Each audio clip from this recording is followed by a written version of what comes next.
Good evening. Great evening. Thank you for, I apologize for the delay. I'd like to call the Thursday, January 9th, 2025 Board of Education work session to order. Happy New Year, students, families, staff, and DPS community. Let's all start tonight with a moment of silence.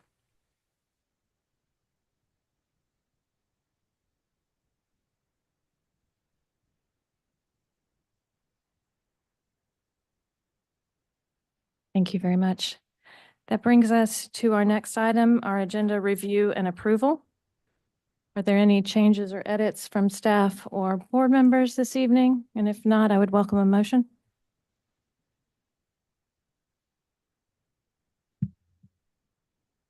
Move that we approve the agenda for this evening. Second. Been moved by Ms. Harold Goff and seconded by Ms. Chavez. Any further discussion? Not all in favor?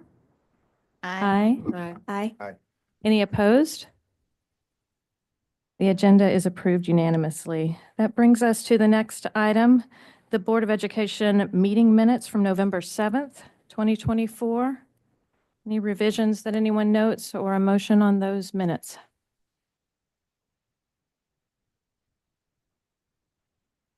One thing, I think needs to be changed. It says it was held via Zoom video conference. Oh, I'm sorry. I didn't refresh. Thank you. Yes. Move Charge of- approval of the minutes, meeting minutes for the work session for November 7th, 2024. Second. It's been moved by Chair Rogers and seconded by Ms. Harold Goff. Any further discussion?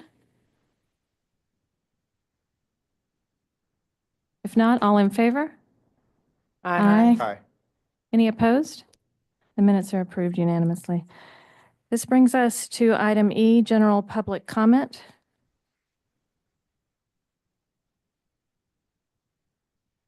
We welcome you all here this evening. We are so glad that you're able to join us.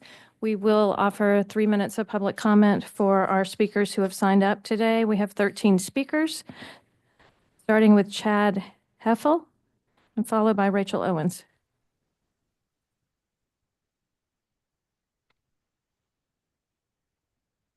Thank you for providing public comment time here tonight.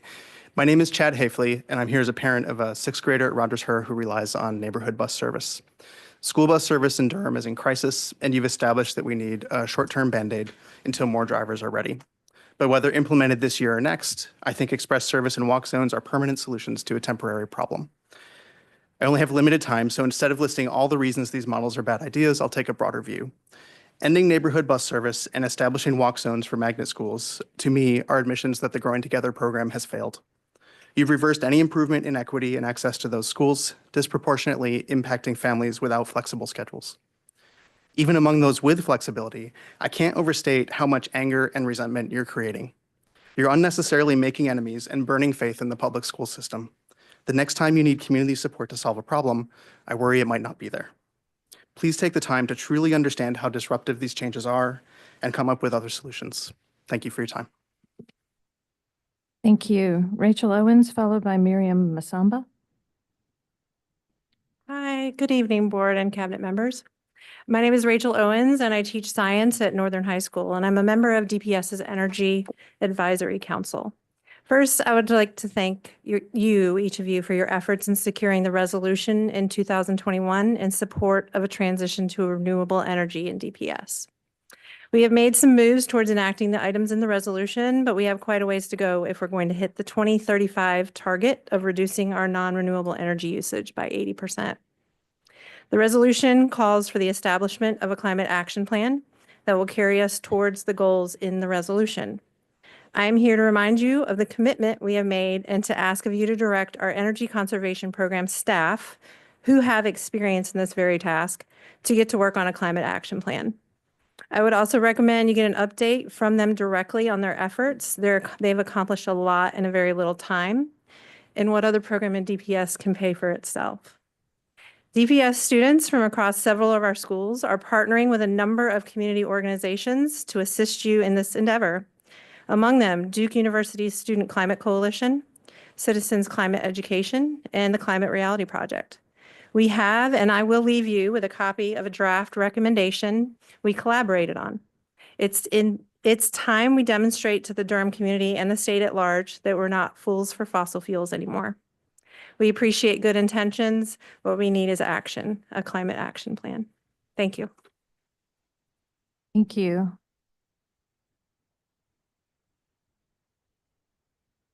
Thank you. Miriam Masamba, followed by Katie McGonnell. Thank you. Hello, everyone. My name is Miriam Masamba, and I'm a junior at City of Medicine Academy. I'm also on the Superintendent Student Advisory Council. Hello, Dr. Lewis. Last year, I decided that I wanted to get involved in the environment and local sustainability efforts. So I joined my school's Climate Justice Club. I rode buses that ran on electricity and food waste. I went to the NC Museum of Life and Sciences Climate Summit. I learned about CAFO hog farms, urban heat islands, waste reduction, and energy efficiency. It was things like this that helped me bridge the gap between what I did know and what I didn't know. It helped me embrace my agency and recognize the interconnectedness within the world around me. The message I want to leave you all with is that a lack of intervention and meaningful changes leads to complacency. Complacency puts a hold on progress. It makes us comfortable with how things have been instead of what they should be, and most of all, it hinders action. So while we appreciate good intentions, what we need is action, a climate action plan. Thank you. Thank you, Miriam.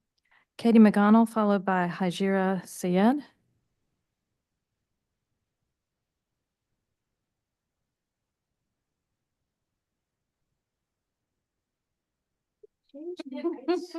I've been here so many times. I didn't know you rearranged the furniture.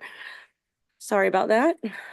It's actually kind of funny because today marked 728 days since the first time I stood at this podium. I also prepared for a minute, so this should be really fun for all of us. Happy anniversary.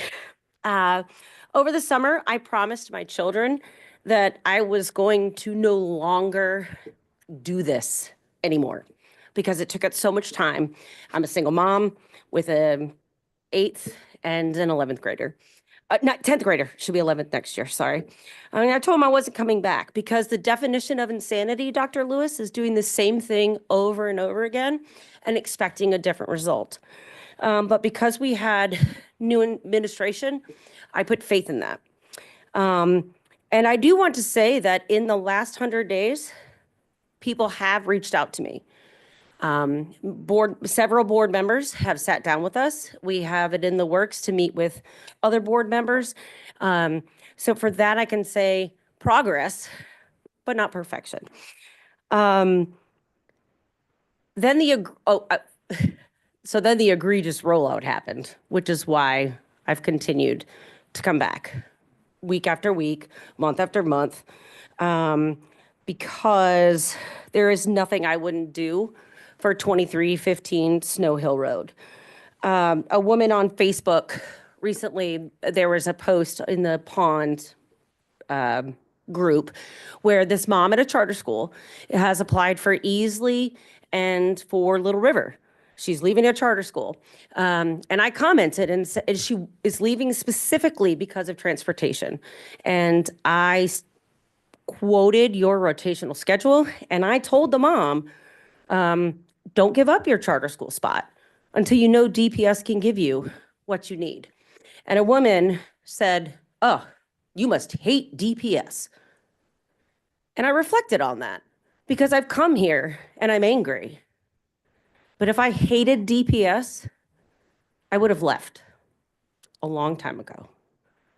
I wouldn't put in all this time and all this effort if I didn't think that we had something. It's important to me. I know that what I have at Little River exists all over DPS, and we need to preserve that. That needs to continue. Now I'm just riffing. I mean, I've been riffing the whole time. I hope it's all right. Um, I do appreciate the hardcore questions this board has presented with district leadership. Dr. Lewis, I hope you take a hard look at leadership and find people who represent you. Go Bills. Thank you, Ms. McConnell. Hajira Sayed, followed by Matthias Matthew. Hello, everyone. My name is Hajira Syed, and I'm from Hillside High School. Last year, I went to an entrepreneurship program that helped me learn about sustainability. And as I researched my products for that, I realized how widespread the problem is. And unsustainable practices around the world have led to serious problems. Durham is also encountering some issues. Air quality has depleted, and higher costs have been there for energy. And these issues need to be addressed, and we can start here. If DPS puts their plan into action about installing solar panels, we would be able to reduce future costs for energy. And an ideal next move would be to apply for support through U.S. Department of Energy, which has launched a Renew America's program funded by Biden's, I'm sorry, I can't say the name, it's a law. And this helps schools from K through 12 implement clean energy in their schools. Beyond solar power, DPS can enhance sustainability by working on reducing waste and promoting green in buildings. These actions not only benefit the school itself, but also students by giving them a live example to follow. Thank you. Thank you so much. Matthias Matthew, followed by Fisher Mallon.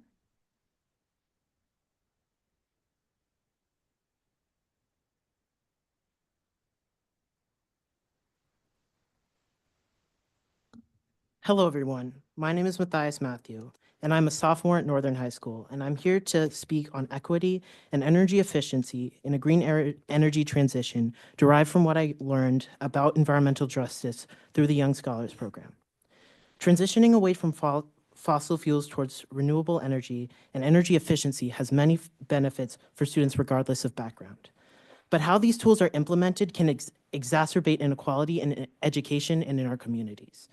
In order to achieve equity, we need to ensure that decisions on how and when we implement climate tools are made with the consideration of low-income communities and communities of color. Energy efficiency is how we reduce energy used to provide the same useful service.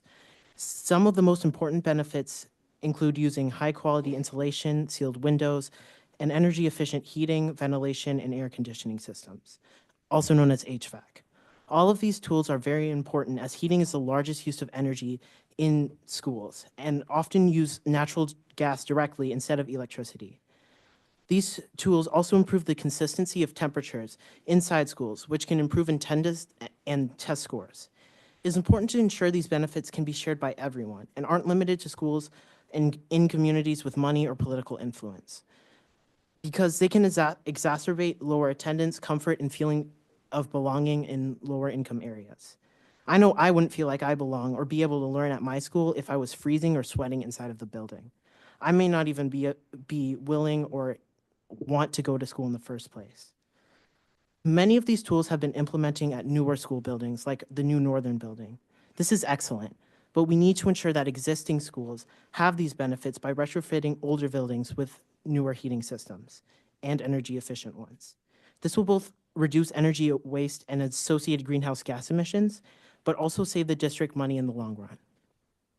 When it comes to energy efficiency, we appreciate the intention, but we need action, a climate action plan.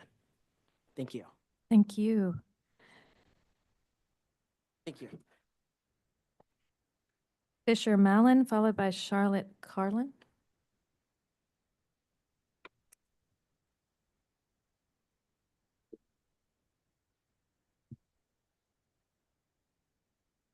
Hello, I'm Fisher Mallon. I'm a sophomore at Duke University, and along with Charlotte, who's the next speaker you'll hear from, involved in leading the Duke Climate Coalition.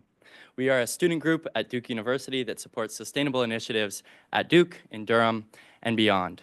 And I'm here speaking in support of Durham Public Schools implementing a robust and clear climate action plan. With its 2021 Clean Energy Resolution, Durham Public Schools has positioned itself to be a leader among public school systems on decarbonization and protecting student health. However, without a clear climate action plan, Durham Public Schools is in danger of falling behind on its renewable energy targets and defaulting on its commitment to the environment and student health.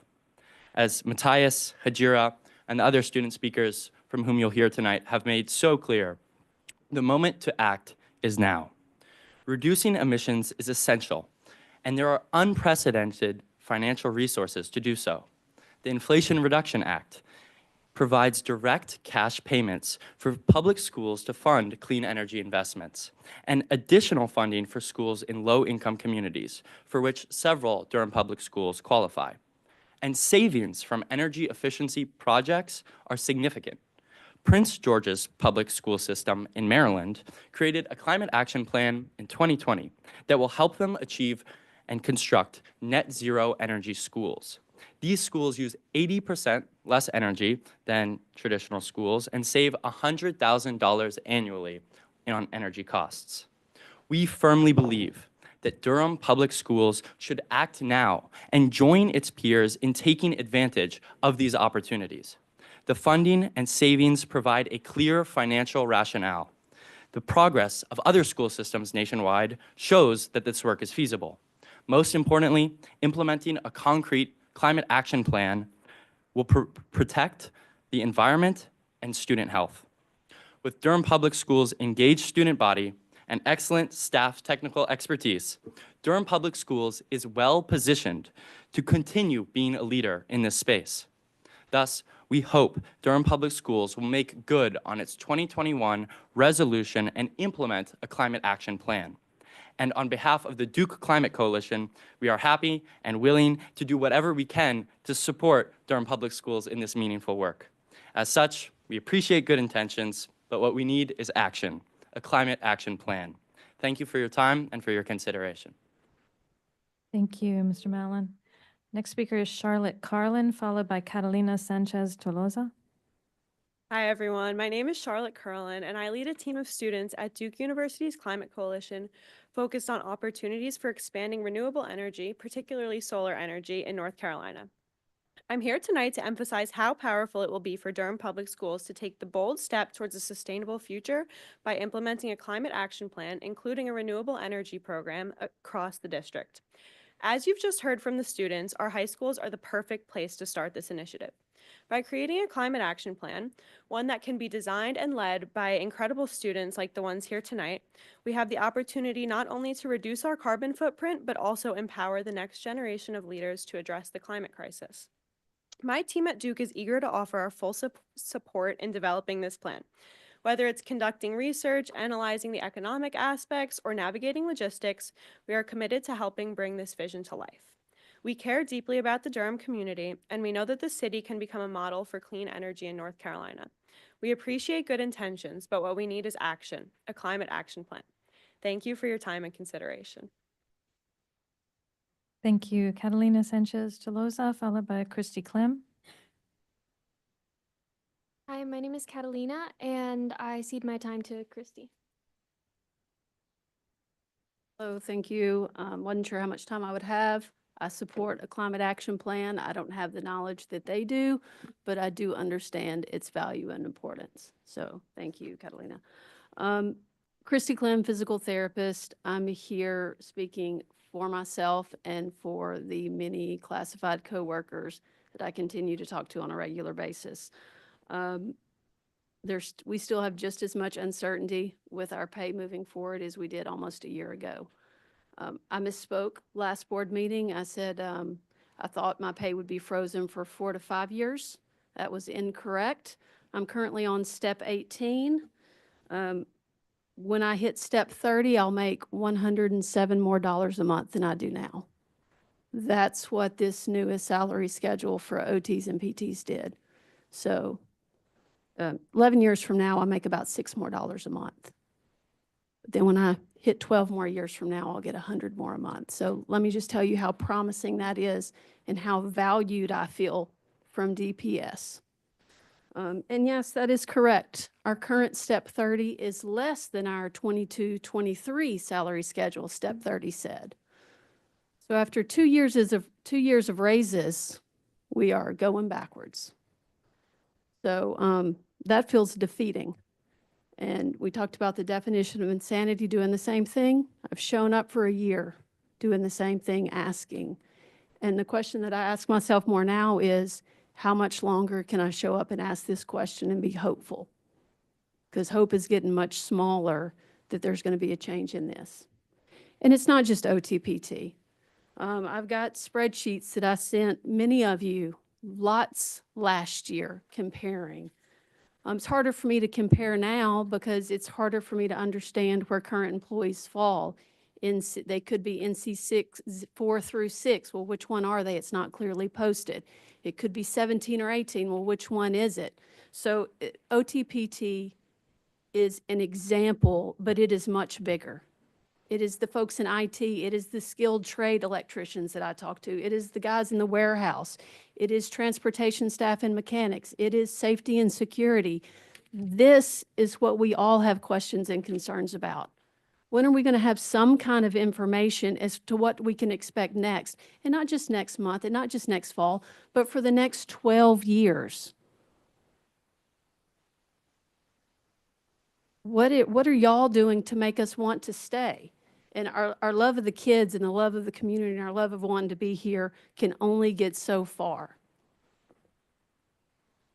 I compared us to Wake County, which I said at a county commissioner meeting last year. If I'd been a speech therapist in Durham for my last 8 years I've been here, or if I'd been a Wake County physical therapist, I would have made $100,000 more in either of those positions.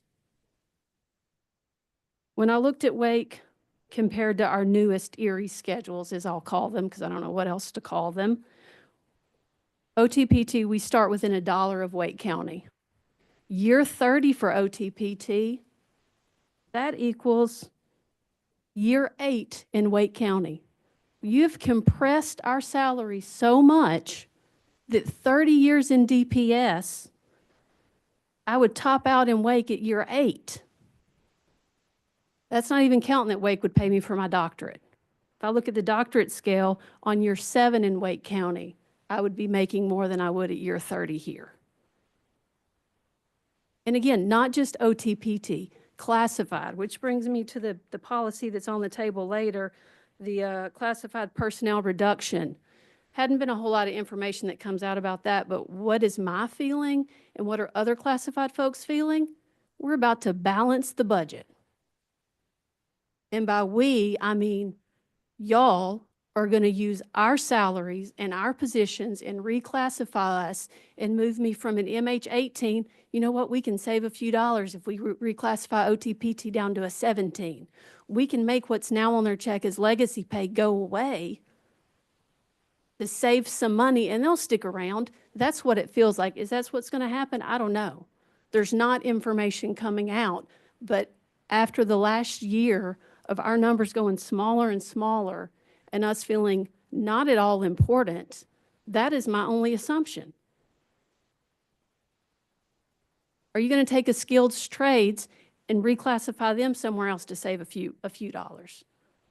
What a 30-year PT now makes, because they had to carry it over from last year, I will never reach that pay.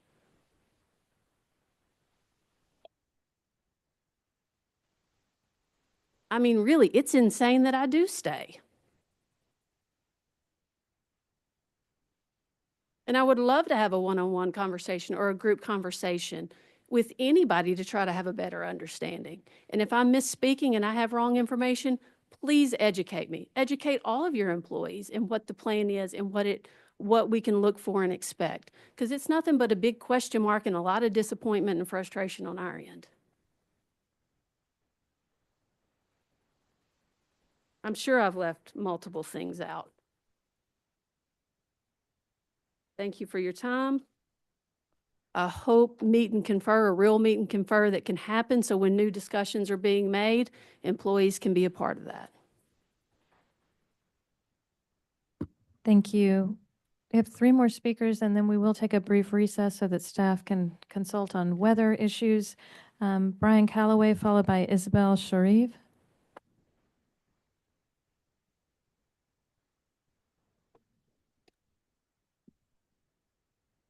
All right, good evening. I wanted to bring some awareness because there was a recent op-ed published in the Indy Week. It's titled, If We Were in This Together at Durham Public Schools, We Need to Act Like It. Wanted to encourage everyone to go ahead and read that if you can. I know a few board members already have because you've liked and loved it on Facebook. It's an article that's written by an author identifying themselves as a DPS parent and a political operative. Neglected to mention that they were a paid staff member of the board chair's campaign most recently. Also donated to the vice chair's campaign despite you having no opponents in that race. But it highlights the ineffectiveness and impotency really of the machines that control our local politics in Durham. Parents have been reading it, and it's been kind of spreading like wildfire in some of those groups of just the insanity that we are at. That is on display almost monthly here in these meetings. The chaos that has been basically continued by this board. But, you know, I was going to say one of the good things about, probably the only good thing that's been a result of the last year of debacle after debacle is that there are more eyes on these on what this board is doing. You know, we did just have the TV cameras disappear, but they've actually showed up from time to time when for years they never were here. But despite kind of all of this, like your behavior has not changed. You still sit back and blame other people, especially you, Ms. Byer. Blame the state for all the problems that are within our control. You still don't have any presence in the community among your constituents. You know, unfortunately in this town, you're elected by the PACs, not the people, the way that the political action committee's endorsements run. There are no town halls that any of you have announced or had in your districts. There are no office hours that you have to engage the public. If you go on your Facebook pages, it's still filled with photos of ribbon cuttings with fancy balloons, still filled with photos of you off on vacation trips, all together on the public dime while you're slashing your workers' wages. And it's filled with handshakes with the new governor and highlighting things like that. So I think overall this board is demonstrating to all just how out of touch you are with your workers, as we just heard, with the parents of Durham, and perhaps most importantly, with what representative democracy is meant to be. So I'm excited that it's 2025. That's 1 year closer to 2026 and what hopefully will be a wave election in these 4 races to come. So thank you. Thank you, Mr. Calloway. Welcome Isabel Sharif, followed by Eamon David Hester.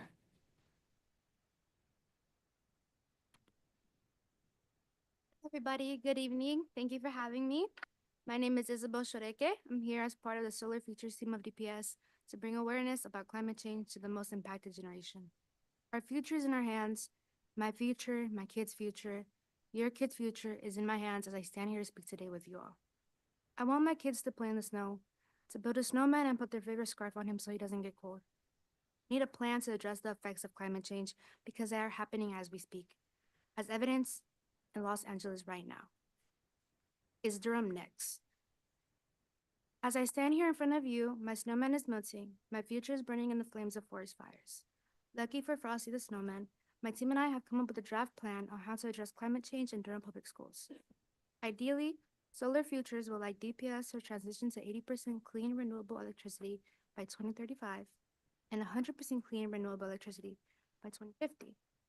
I know this sounds as far-fetched as our kids touching snow, but it is possible. We've seen it. Other school systems in America have done this. We wouldn't be the first, and we shouldn't be the last. Thank you for allowing me to speak here today. My team and I appreciate good intentions. What we need is action, a climate action plan. Thank you. Final speaker is Eamon David Hester. Good evening, DPS board. My name is Eamon David Hester. Can you pull the mic a little closer? Yeah, thank you. Good evening, DPS Board. My name is Emma David Hester. I am a junior at Northern High School. I'm joined by Ms. Owens in the Environmental Club.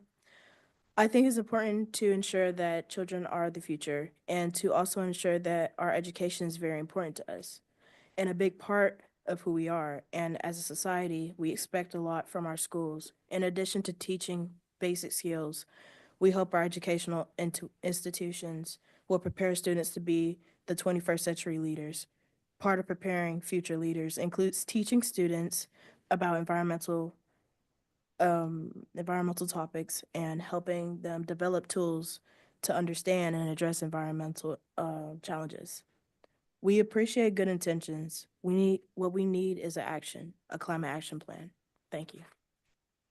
Thank you so much.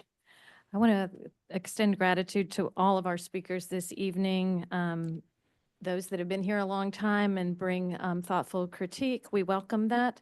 And also most especially our students. It is always amazing to hear from you all and hear your dreams for our community, and this beloved community thanks you.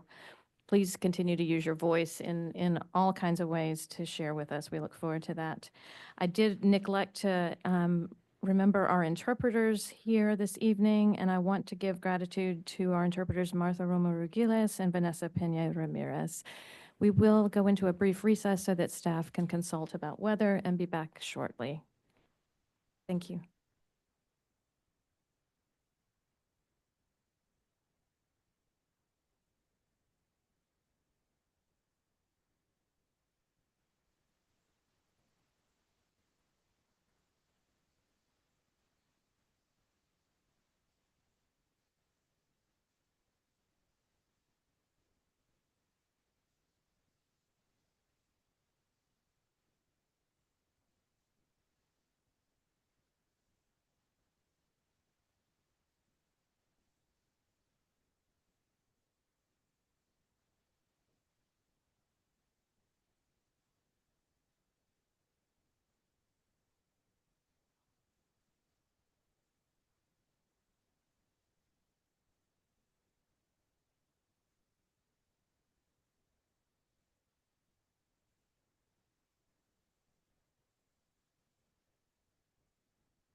Thank you all for your patience. We are now back in our work session. After that recess, I will turn it over to Dr. Lewis for statement. Yes, thank you so much, Board Member Byers, for allowing us to discuss the most recent update that we received. Our hazardous weather team has been on the phone quite some time today and yesterday as well. And so the most recent update was at 5:30. We wanted to debrief from that most recent update so we can get some communication out to our families as soon as possible. Due to hazardous weather tomorrow, the likelihood of snow, and the fact that while we were away or shortly before, the governor also declared a state of emergency. Durham Public Schools will be closed on tomorrow. And so Sheena Cooper is working on some communication to go to staff and families this evening. So thank you for allowing us to debrief that. Thank you so much, Dr. Lewis. Try to get that information out to families as quickly as we can. I know that's going to impact a lot of folks, and want to continue to center safety and hope that everyone stays safe tomorrow. We are now at the consent agenda. Board, what is your pleasure?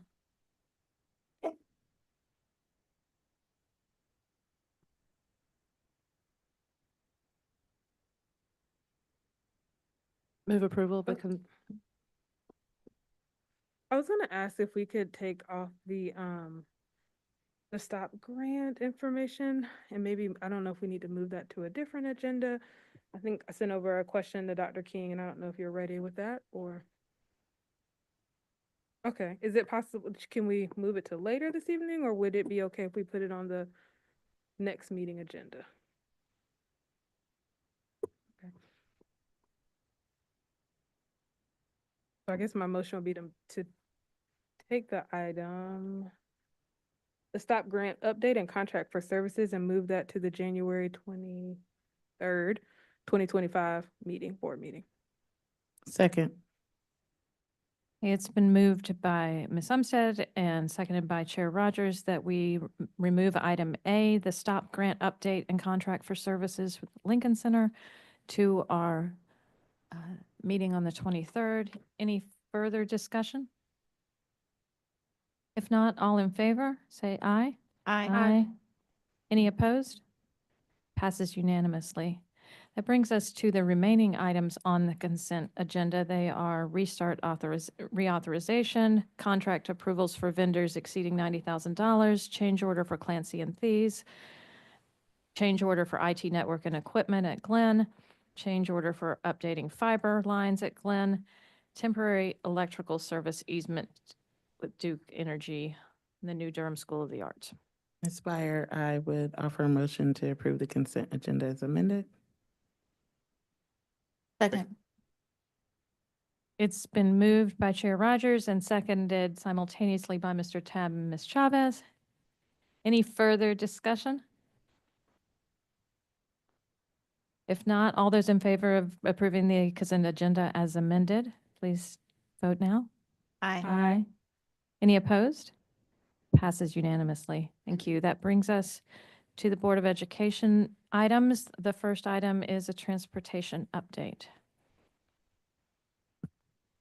Again, thank you so much. I want to say board chair. You're chairing this meeting, Board Chair Byers.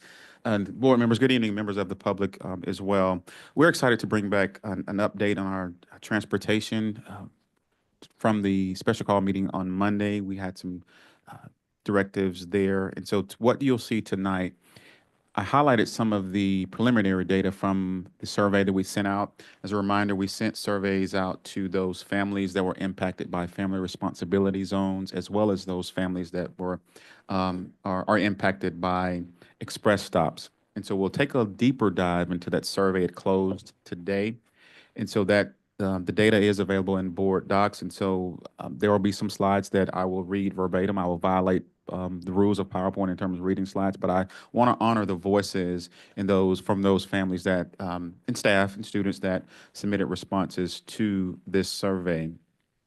Our goal, as stated before, was to end rotational services, and we're excited to bring options to the board that will end rotational services on January the 19th. Next slide, please. And so the question that we posed to those impacted families is we wanted to get some additional questions from them, concerns from those families. And so the question we posed is, what are your questions regarding the implementation of express stops and family responsibility zones to solve DPS's transportation challenges? And we wanted them to share their thoughts. You see it on the screen there, and pretty much an executive summary that was taken at 4:43 today from the survey. Of what was captured in that survey. And I want to read this to definitely honor the voices that were in that survey. And so the responses pretty much highlighted significant concerns regarding the implementation of express stops and family responsibility zones. Key issues include increased traffic congestion, safety risks for children walking through unsafe areas, and the disproportionate impact on low-income families and those with inflexible work schedules. Many parents are worried about the lack of supervision at express stops and the logistical challenges of coordinating multiple children at different schools and the potential for an increased student absences. There's also a strong sentiment that the plan is inequitable and fails to consider the needs of working parents, single-parent households, and families without reliable transportation. And so in these next few slides, you'll see a deeper dive into some of these concerns that were mentioned in the survey. Wanted to highlight the participants in the survey. You can go to the next slide. Again, this survey was sent to only the families that were impacted by family responsibility zones or express stops, or express stops. A total of over 500 participants. And once they left their questions or their thoughts there, they could rate those thoughts. And so those thoughts that were rated the highest, I'll share some of those thoughts here in just a moment. So really pretty much it allows us to focus our energy on where we were hearing the most concerns, which you'll see here in just a moment. Next slide, please. We asked the participants to identify themselves in terms of being a parent, student, staff, or other, and they did have an opportunity to list others. So you can see an overwhelmingly majority, 86% of the respondents were parents or guardians, 2% students, 9% staff, and then 3% other. When it comes to the different languages that completed the participation languages on the next slide, 85% of our respondents were English-speaking families, and 15% were our Spanish-speaking families. So thank you all for completing that survey. Next slide. You're all familiar with the word cloud, and so this just represents the topics, the thoughts, the questions that they had the most. And you can see there was concern, obviously, for transportation. Express stops was mentioned quite a bit, which we'll walk through in just a moment. Concerns for families as well. And within this platform, for example, you can click on express stops and see all the questions or the thoughts that were related to express stops. Next slide. And please know that this, the text that you see on the screen is verbatim as relates to how our respondents responded to. So this is word for word in terms of those thoughts. So the top thoughts, who thought this express stops was a solution without insight into how it will create larger issues for families impacted. Parents' jobs do not allow them to take their children to an unsupervised express stops and pick them up every day. Families rely on neighborhood stops. And so you see the 4.8. They were able to rate those thoughts on us from stars, like a star rating from 1 star to 5 stars, and that one received 4.8 rating. Express stops are a horrible idea and massively inconvenience my family. Also, it's ridiculous to implement this in the middle of the year. And then DPS core belief of equity, except for students living close to certain schools or attending magnet schools. Next slide. And then we looked at the themes from the survey.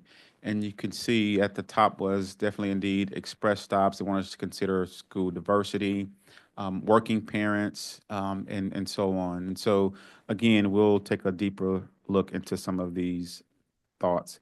And so particularly when it came to, next slide, please, when it came to express stops, I think I just had that slide. You can go to the next slide.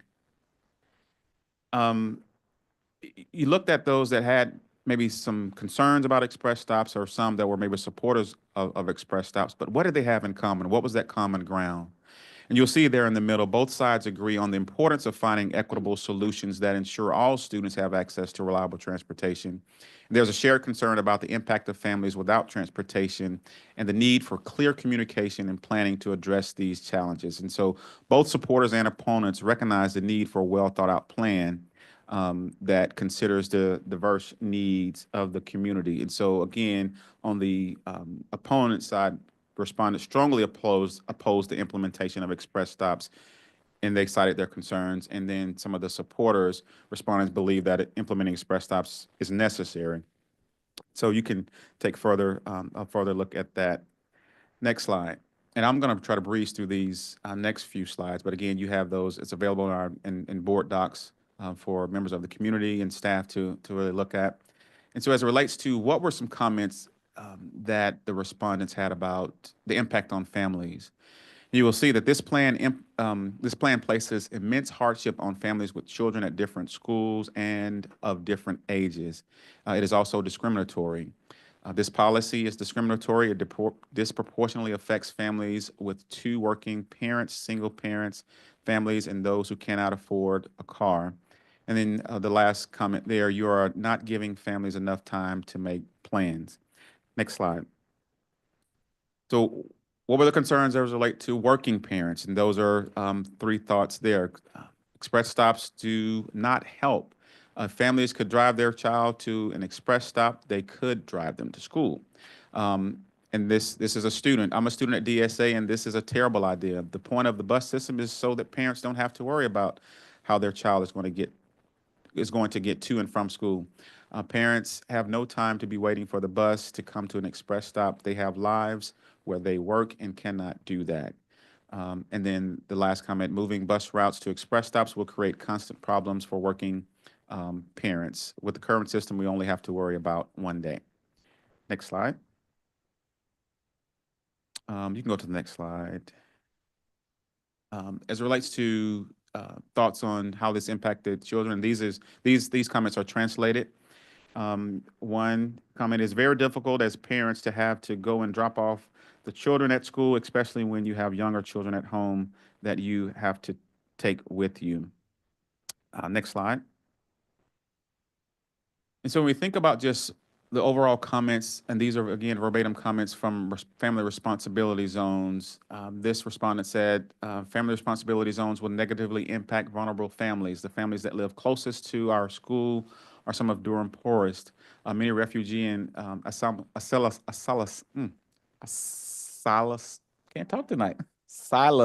seeking families think you don't have cars or time to walk, and then you see the rating there. I do want to highlight again a comment that was translated to why are they implementing family responsibility? Because transportation is a significant benefit for my child to attend class every day. And so for the sake of time, I won't read all the comments, but I wanted to just make sure that we were being transparent in collecting the feedback from families and sharing those feedback with the board and the public, but also us looking at that feedback to make the necessary decisions or adjustments. Next slide. I'm sorry, go back one slide on the family responsibility zone. I did want to read that second one that said the family responsibility zones, for family responsibility zones, you pick schools with safe and walkable streets and sidewalks. Why not for express stops? And so those comments like that help us make informed decisions. Next slide. And so as it relates to equity concerns, there were over 100 thoughts related to equity concerns, and many of the respondents expressed concerns about the equity of the proposed express stops and family responsibility zones. They highlighted that these changes disproportionately affect families without reliable transportation. The perception is that the plan will exacerbate existing inequities. And so overall, there was a strong sentiment that the plan does not serve our families equally and could negatively impact attendance and diversity. Next slide. There were close to 220 thoughts on logistical challenges. Respondents raised numerous concerns regarding the implementation of express stops. They questioned the practicality of getting children to these stops.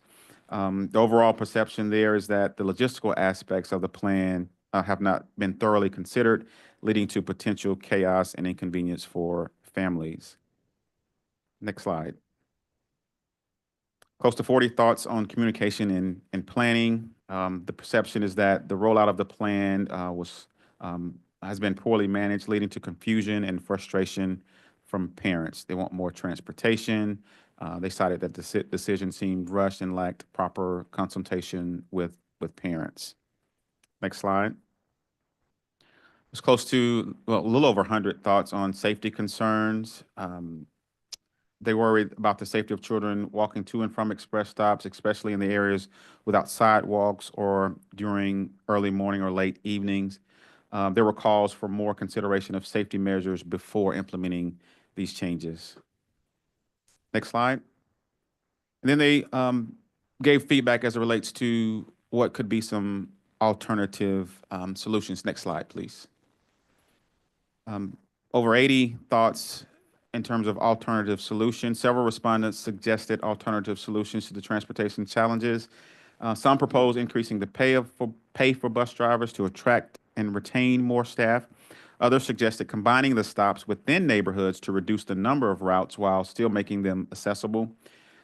There are also calls for exploring other options like rotational busing or improving neighborhood schools to reduce the need for magnet school transportation. And then the perception is that there are better solutions available that could address these issues without causing significant disruption for families. And then next slide, and we just simply thank them for their feedback and noted that we would share this with the board. And so I wanted to provide an overall snapshot of what we were hearing from the community. I think Board Member Chavez, you said it at the Monday's meeting in terms of the emails that you all were receiving was an overwhelming number of emails as it relates to express stops. And so I definitely wanted to, again, share that with the board and the members of the public as we continue to move forward. And so with that, we went back and prepared some updates for the board. Now, this time I'll turn it over to Dr. Webb to go into the updates as it relates to family responsibility zones and express stops. Dr. Webb. Next slide. Thank you, Dr. Lewis. Good evening, Board Member Byer, Madam Chair, board members, and all in attendance. Mr. Palmer is not with us this evening, not able to be here, so I'm pinch hitting, but I have a good team with me. The transportation team is with me in attendance tonight and will aid and answer any questions that we cannot cover from here. So our family responsibility zones, the status of where we are with that. Transportation and the designated family responsibility schools have been and will continue collaborating. We're still in conversation. This is a ongoing, fluid conversation as new crises or problems or opportunities arise. Our team is still working with the schools.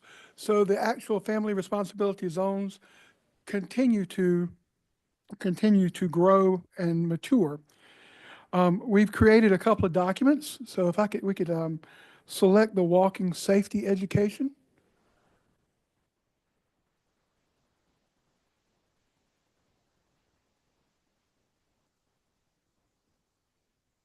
Able to get to it?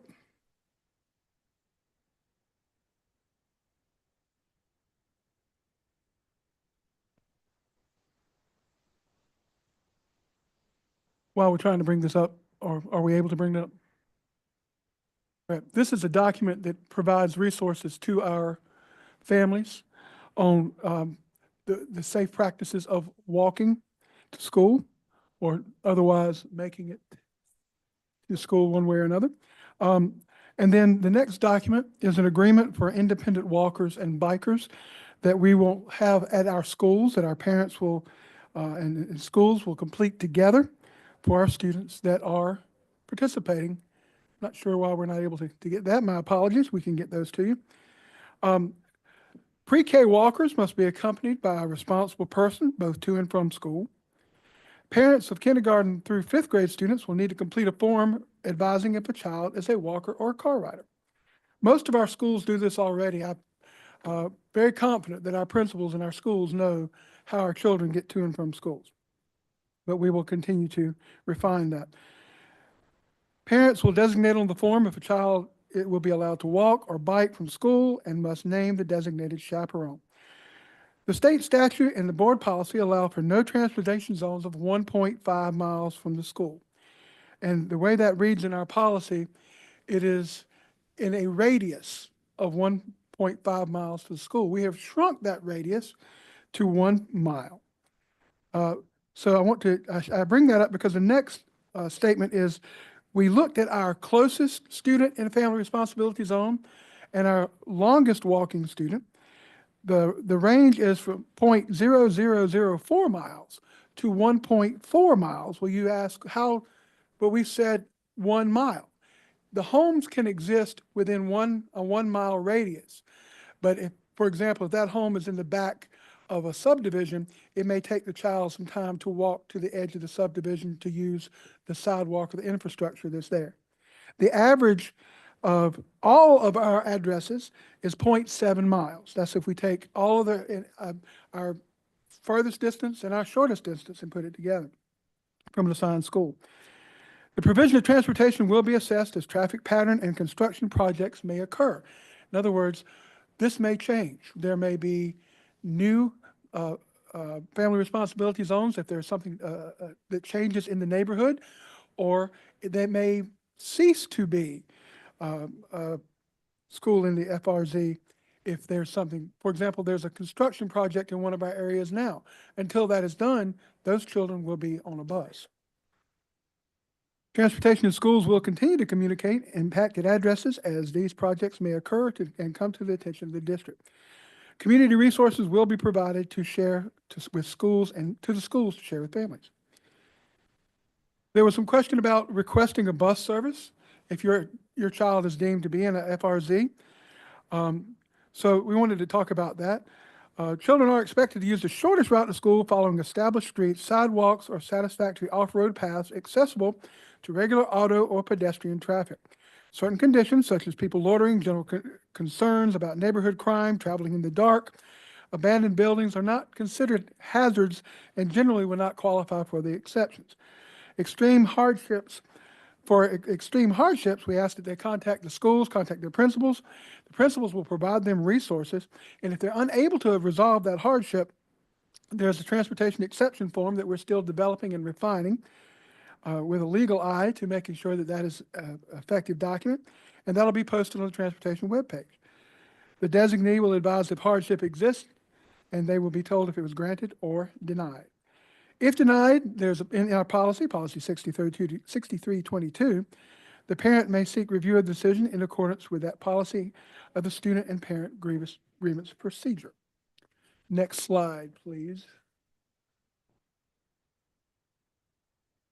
Sorry, I cannot see. Very good, thank you. Staffing. Lots of questions and very valid questions about the ongoing staffing challenges. We're very clear that the permanent solution to everyone's bus concerns, transportation concerns, are licensed employees that are on the job, employed, and meet the needs of the students. We are realigning those outreach efforts and simplifying the process to assist interested drivers in obtaining their licenses. We are going to visit and contacting people at the school who have licenses. We've had communication directly this week with individuals at the schools, and some of them have agreed to join us and help us by driving. We are also reaching out to the individuals who drove for us once before but no longer do so. We are already having success with our outreach efforts. Retention, recruitment, training efforts continue with transportation, human resources, and public affairs. Our administration is exploring ways to improve working conditions for our current drivers and safety assistants. And we're excited about this. We spoke about this, Dr. Lewis and I spoke about this at our leadership meeting on Wednesday. Before we were done talking about a place for our drivers to go in between their routes and the opportunity to come in and have some of the creature comforts like a restroom. We had, sir, 3 minutes? Sir, 3 minutes, need to hurry up. Sorry, yes, sir. Anyway, we had a volunteer. So we already have a school where we will be allowing our drivers to go. Next slide. Now, this is a change. Express stops. We do not recommend implementing express stops this school year.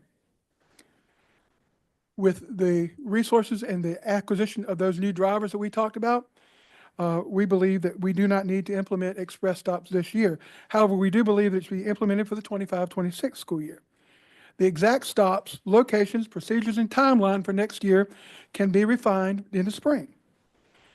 Families have been notified that express stops may be an aspect of the magnet school program next year in the magnet application, and we will continue to advertise and make that known to potential students.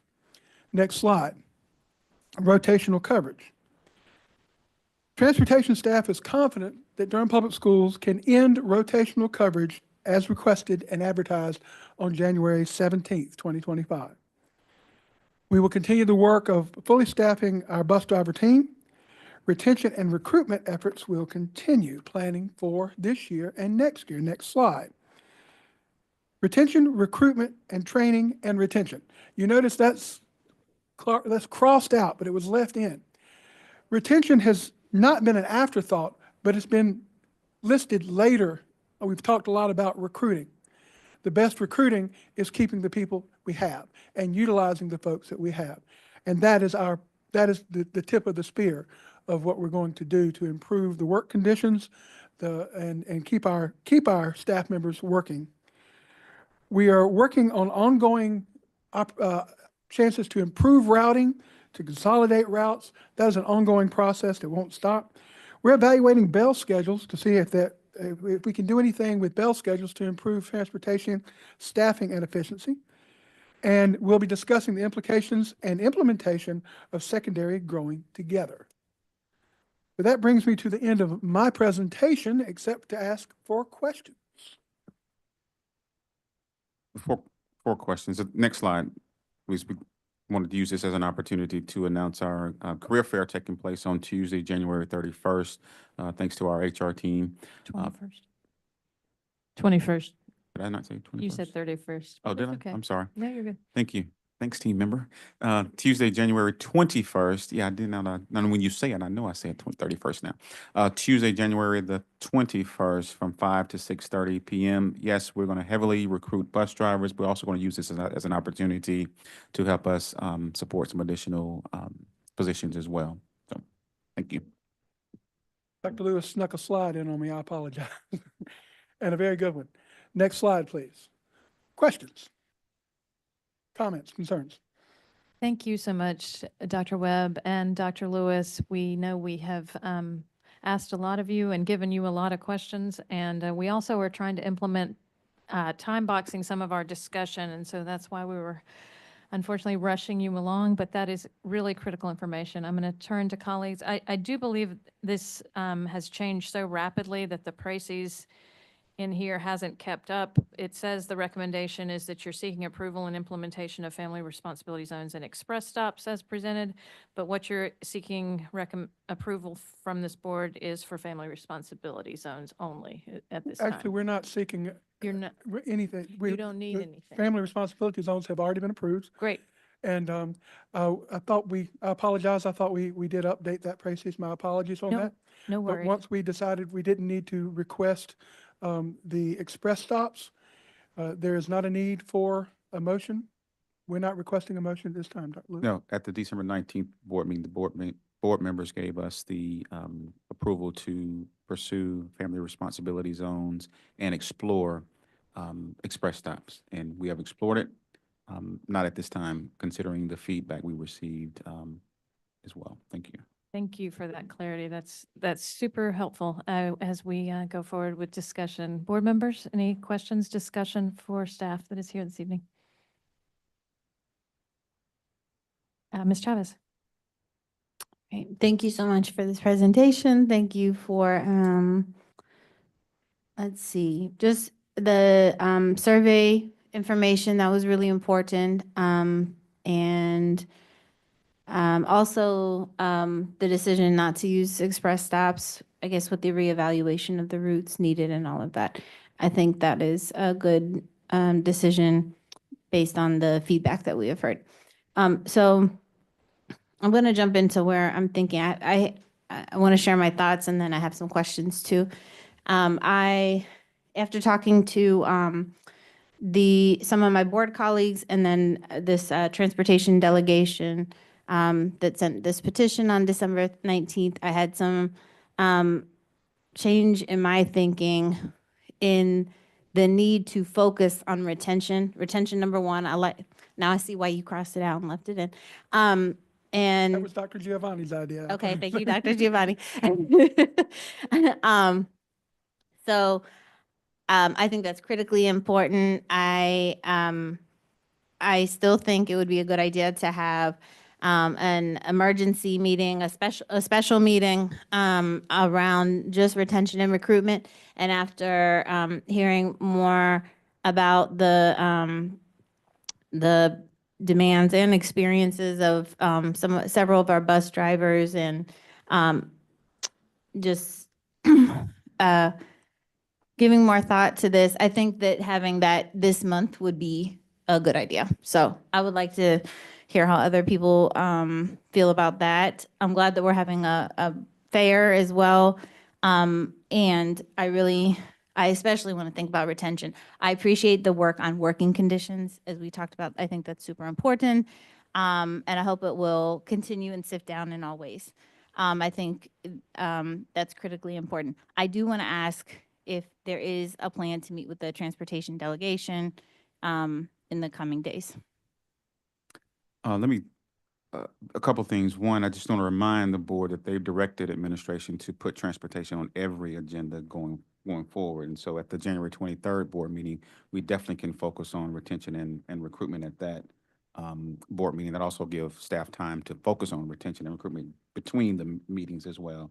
And yes, I met with transportation team. Obviously, we meet with the transportation team. I have another meeting with a group of bus drivers next week. So we're in constant communication with our transportation folks. There's a specific delegation that, DAE, was it DAE? yeah, their delegation that conducted a survey and all of that. So I just wanted to ask specifically about them because they've organized this information. And so are there plans to meet with this group, or is that the group that you're talking about meeting? Now, we're meeting with DAE on a separate issue, but we meet with bus drivers as well. Okay. Is that the DAE transportation delegation? I don't know what a delegation is, but all I know is I'm talking to bus drivers. We're talking to bus drivers. Whether there's delegation, now we do meet with DAE on another issue. Is that what you're? No, that's not what I'm talking about. They have different delegations, like they did a master's pay delegation where they get people together who are impacted by a certain issue or knowledgeable about a certain area within our district. And so I think it Ms. would Chavez, be, can I ask a question? yes. Have they specifically requested a meeting from administration and all board members? With administration, yes. And I don't think they've requested that with all board members, but are planning to reach out if they haven't yet. Okay. Okay, whatever the request was to that administration, can that be resent so that they can respond to that? Because I don't think it was intentional that it was overlooked, but can the request be resent to administration so that they can respond and schedule such a meeting? I'm sure it could. I think Ms. Carter Otten resent it today, and I sent an email about it. Right, but if he doesn't know who they are, then he can't. Yeah, and I just want to be clear that maybe I am talking to some of the bus drivers that are part of this delegation. They haven't met with me and say I'm with the delegation. They're bus drivers and want to address their concerns, and so I listen and talk to them. They don't hold a title of a delegation or anything. Not that I'm aware of. I just talk to people. Okay. I think it's great to talk to as many people as possible. I would also just ask that there's also a response to this delegation in particular. So it was sent on December 19th, and y'all. Okay.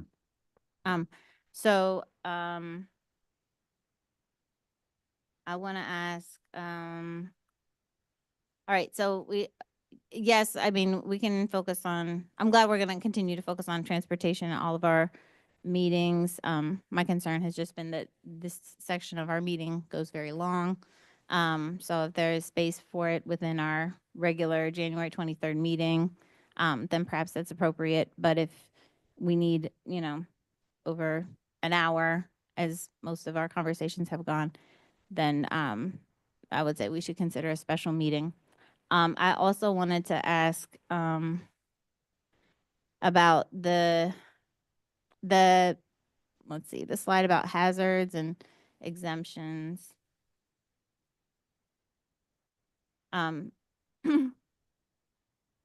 What would qualify for an exception?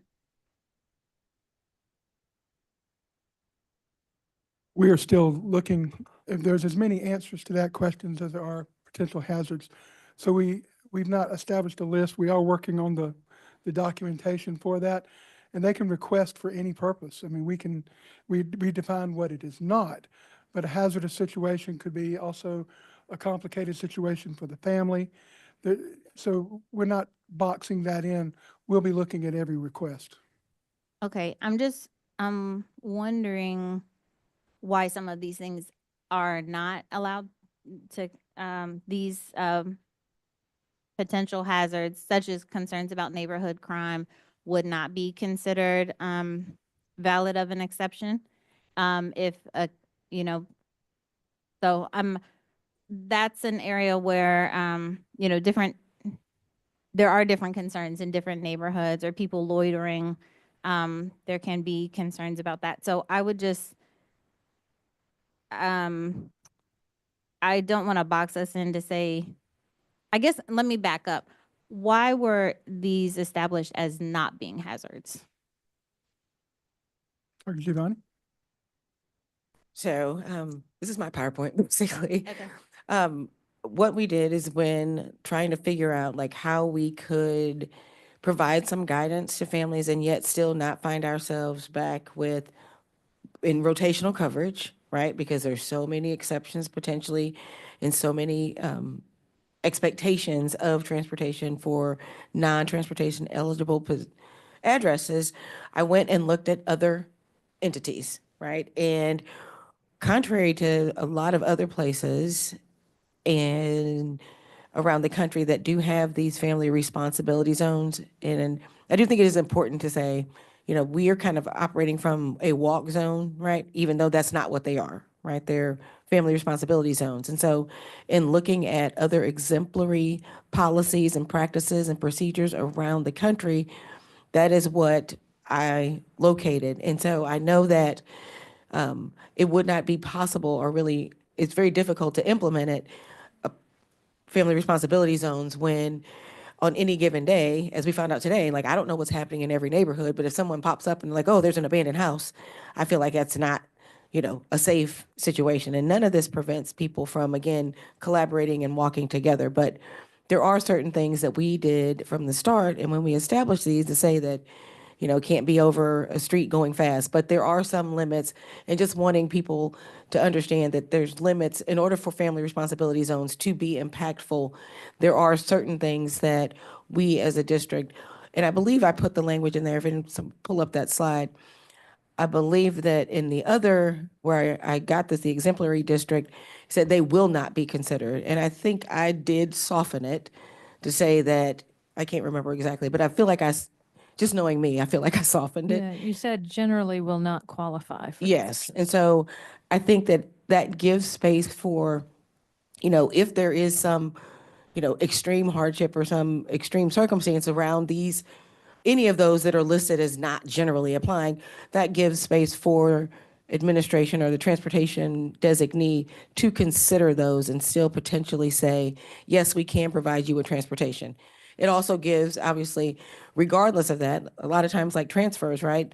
Even if administration says no, it could be that they do have that grievance procedure, but we're trying to avoid that, right? Like, we don't want to inundate, the board with, hearings on everybody saying, oh, there was a person that didn't look savory to me, 2 blocks, or I passed them, or my child passed them walking to school. And so just want to make sure, trying to set some parameters to allow this to work, because otherwise, if every time someone, I think a lot of people aren't happy, right, or thrilled about, the family responsibility zones. And so, and I get that, I do.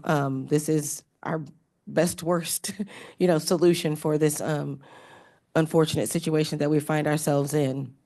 And so just trying, like, we've limited them as much as we could to make them impactful and to allow us to come out of rotational coverage and not overwork our bus drivers. I mean, I'm like Dr. Lewis, I've talked to them as well. And I mean, and they've been almost in tears previously because they're working, 2, 3 extra routes on top of the tiered routes that they're working because they looked me in the eye and they're like, they're stranded. It's 6 o'clock. I'm exhausted. I have a family and I can't leave those kids. So I'm going again. And so all of those things factored into this for me.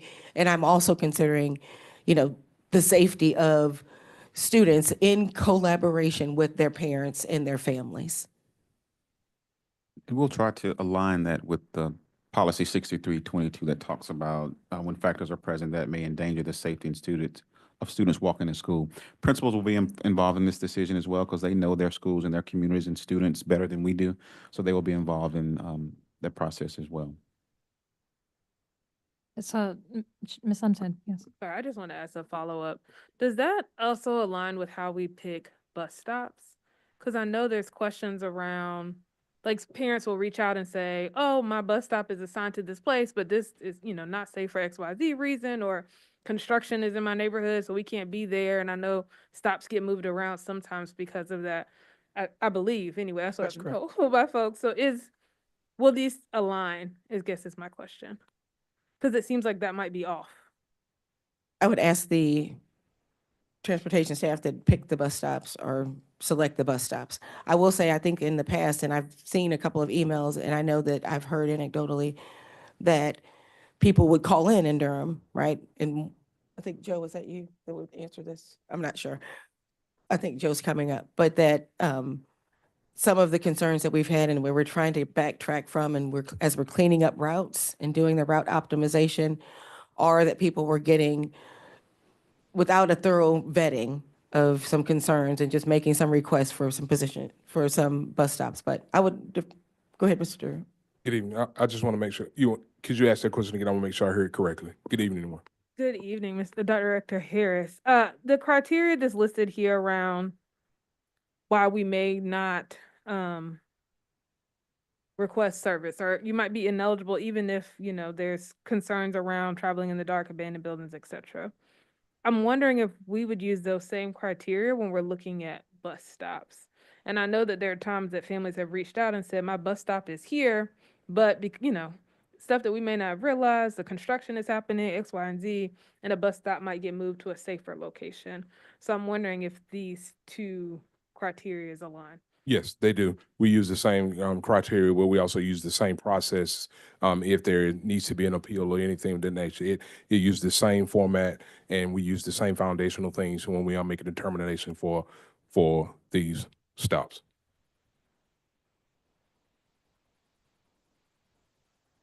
Thank you. Ms. Chavez, I know I saw Mr. Tab, and we are trying to stick to time. Did you have other questions for staff? Yeah, I have one more task right now.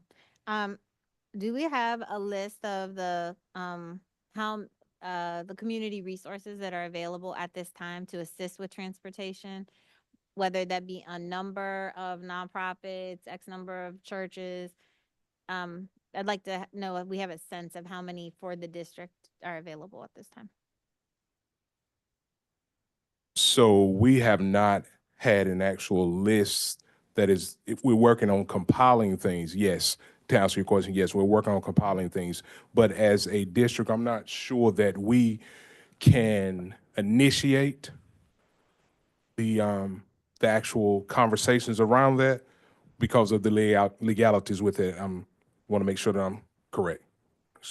Make sure I understand. You're asking like what outreach we've had with nonprofits, or did I miss it? Not necessarily what outreach we've had, but who has stepped up. But yesterday we talked about, it feels like yesterday. It was Monday. We talked about if a family says, I need transportation, but I'm in a family responsibility zone, there being an option of appeal, like through this process that we're clarifying, or community resources. Here are 2 parents who offered to carpool. Here are 3 community orgs. Yes. That's so where I'm going with it. I understand your Yeah. question. Okay. So flip those. It would, the school will have the resources. That will be their first choice before the appeal. The school will work with them, will provide them with the resources that we provided the schools. We're not saying specifically, do this. We can't be that prescriptive. We can provide a list of resources, and we're working on compiling that now. That will be available at the school, and the school who knows that the principals are expert on those students and their schools, and working there and networking within that. We cannot say, oh, you can ride with this person. So we won't be able to take it to that level of specificity.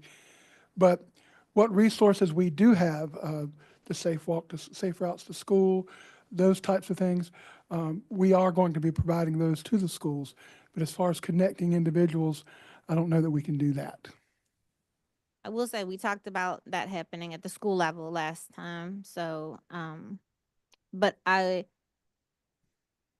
this leaves me, I'm concerned about the timeline. I'm concerned about rolling this out so soon, and I would still like to have a sense, even though I realize it's at the school level, school level where the resources are provided. But I would love to know, at each school, or if you all have collected, this school has like 2 organizations, this school has 3, this school, that to have a sense on a district level, how many resources the schools have to offer at this time. I'll end there. Thank you, Ms. Chavez. Mr. Tab? Thank you so very much. Thank you, Dr. Webb. I have a lot to say, but they told me I had only a few minutes. So I'm going to make this brief. May not be popular, what I'm getting ready to say. I am deeply concerned that we are rolling out things in the middle of the year. I don't think it's fair to the administration to have to come up with all these different things, to have to do so quickly, and we make it happen.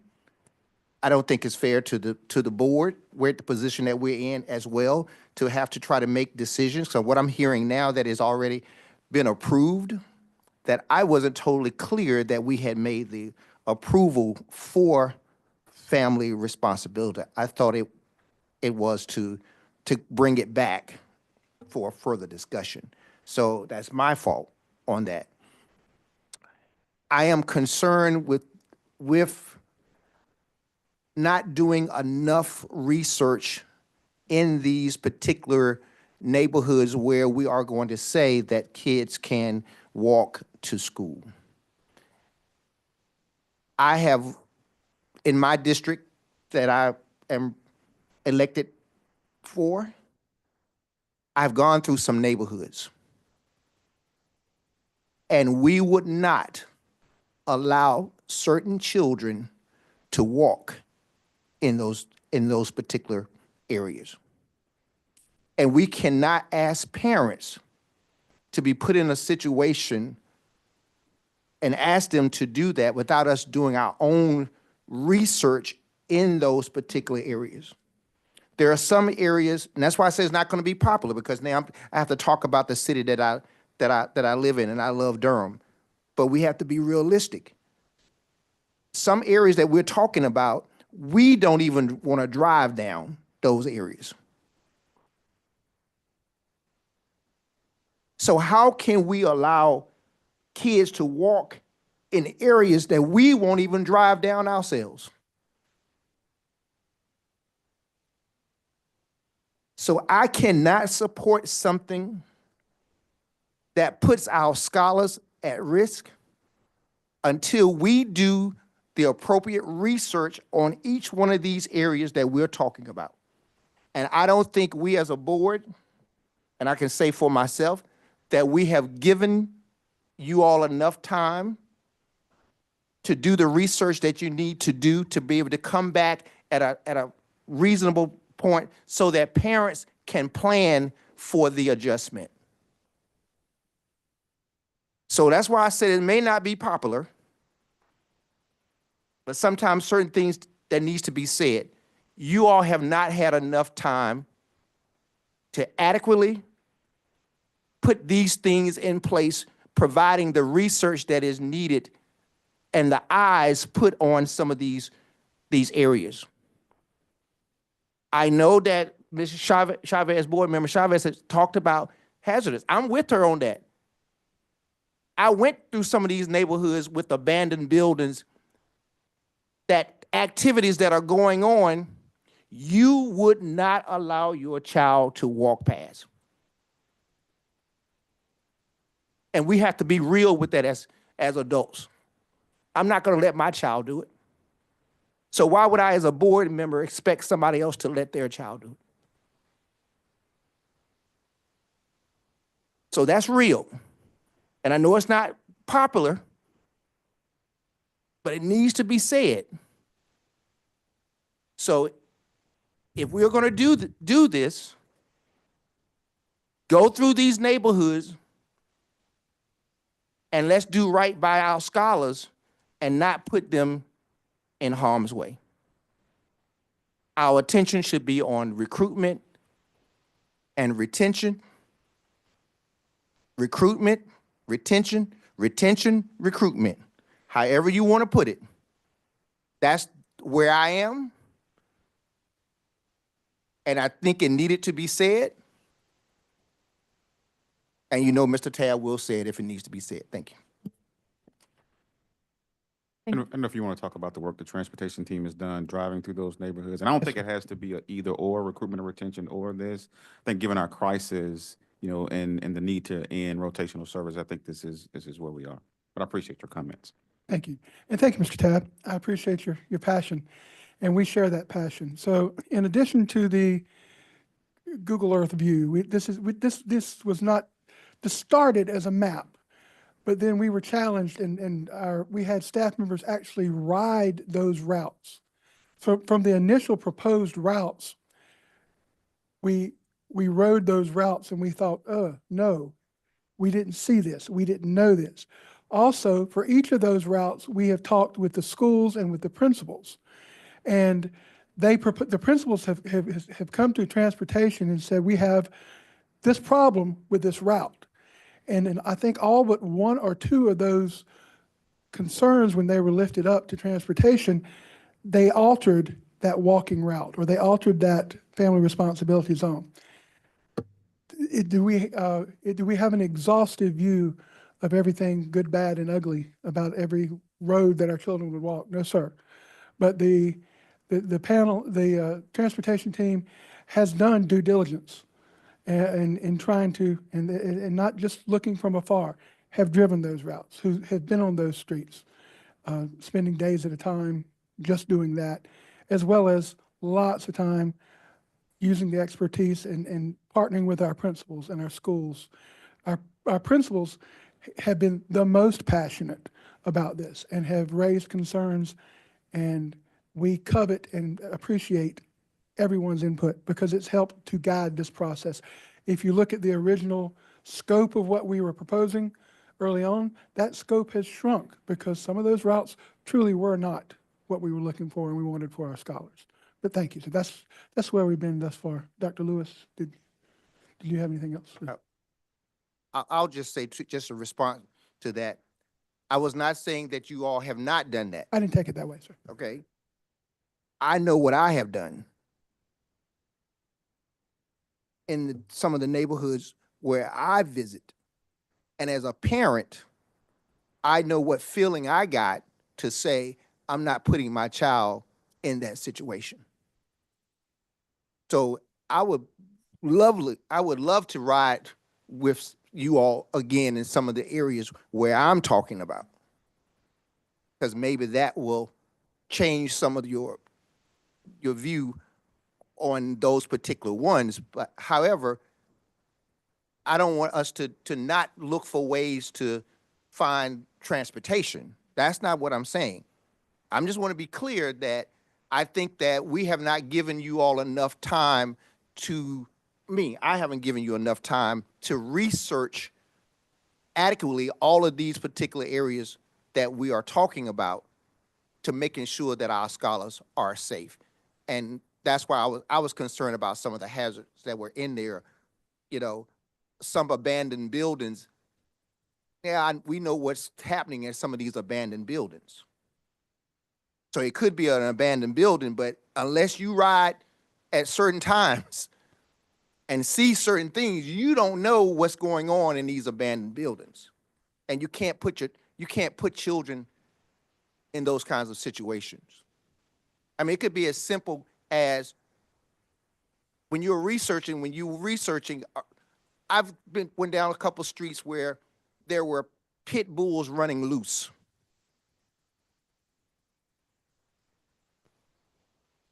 And unless we address that with city and those people who live there, people who have kids are going to say, oh, wait a minute. I'm not letting my child walk past that house because of what the homeowners are allowing to happen in that yard. I'm just being realistic as a parent would be. Thank you. That's it. Thank you, Mr. Tab. I saw Ms. Harold Goff. Thank you. I want to appreciate what administration transportation has done so far with their outreach with the community, the data that came back from the community feedback. I love the fact that we're using technology and trying to gather as many voices around this conversation as we possibly can. I also, so I have a few questions. I'm going to go straight to it. One, or comments. I'm grateful for this courageous conversation because I feel like gradually, as we're hearing from more people and from more workers, getting more research, that we're learning more and more about the complexity of this issue and what needs to be done. And so one concern that I have is around how we're defining safety and how we're considering safety. The definition feels like it puts a lot of weight on the physical environment as far as sidewalks and traffic concerns and things like that. But the way that our communities define safely is a lot more vast. We've talked a lot. We talked on Monday about what's equal and what's equitable, and we know we have a lot of more work to do with equity. We have workers who still don't feel like that their voices and their asks, bus drivers, they still feel like that their things that they're asking for audience have not yet been addressed. We're still trying to hear from more people. We need time to develop our schools need time to really consider what's happening and to organize and to develop to support one another. We need work on compiling those lists. We have community members who are starting conversations. There's a lot of moving parts. And so the courageous part for me is to say, when we first started this conversation, everything is urgent and we want to do something because we want to be impactful. We want to help. We want to get our scholars into the buildings. And so we're doing the best that we can. And so we offer these solutions, but now in hindsight, I don't want to cause, I'm not going to speak for any more harm than we need to. We don't want to create situations that where we're flipping one scenario for another. And I do not understand how switching rotational coverage with these walk zones at this particular stage in the game is going to, we're trading in my head, one set of eggs that are rotting for another set of eggs that are rotting. I want to make sure that we have enough time to put them in place. Now, having said that, I personally am in favor of family responsibility zones and express stops, but not as this response. I'm looking at it through the lens of what it can do in the long term, fiscally and environmentally in Durham, to have these kinds of options and all the work that's going on in community to improve these options. And I want to give space for all of that to come together in a way that can be most impactful and most equitable. And, so I feel like by making that decision that we did back in December, knowing all of this now, I'm feeling like we're moving too fast and that we need to give the family responsibility zones more time to do what it needs to do. But to roll it out now, we risk causing other harms or trading some for others.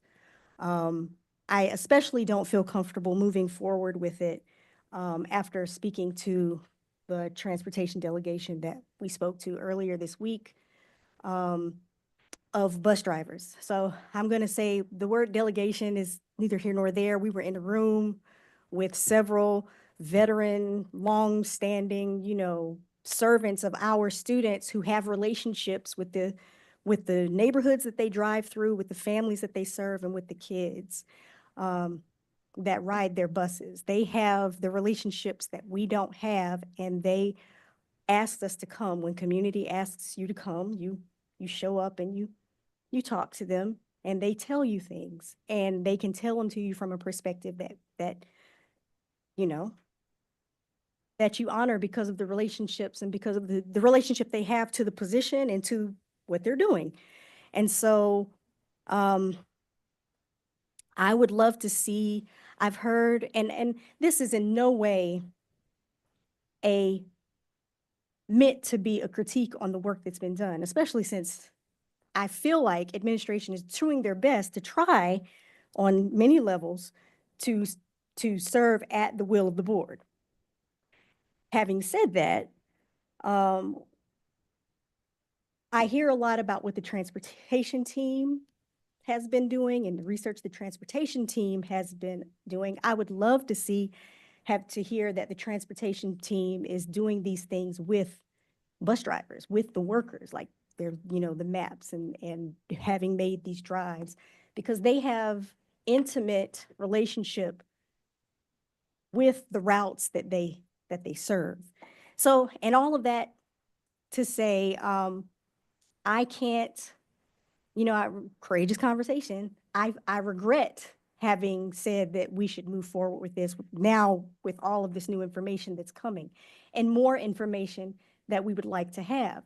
And then hearing from community say that, at this time, even with the survey information that just came in, that doing this in the middle of the year could potentially interrupt so many families' lives, for all kinds of different reasons. And there's all these equity issues that we frankly cannot address in such a short period of time. So I'm going to back up from there, but I wanted to go on record to say that I don't feel that we should move forward with the family responsibility zones, although we have already said, we already made that decision back in December. This information, that's why it's, as we get better and better, we have to do better with community engagement and with worker voice and with all of these things. So, yeah, regretfully, my thought on that, my feeling on that has flipped. I do not know what that means for rotational bus service. But I feel like we got one Band-Aid that's not quite working yet. Do we switch one for the other? I don't know. That's where I am. Thank you, Ms. Harogoff. Chair Rogers. Thank you all. I think I'm going to start. Administration, thank you so much for working on this, bringing this presentation based on the direction the board asked you all to go over the course of the last few weeks with constant communication to community about the work that we expect to happen in response to our transportation crisis. We are very appreciative. Colleagues, I have been listening and hearing. I appreciate you meeting with members of the transportation delegation and really hearing those concerns and advocating on behalf of those workers so that they can have a meeting and access to administration. and I understand your concerns about implementing family responsibility zones and express stops.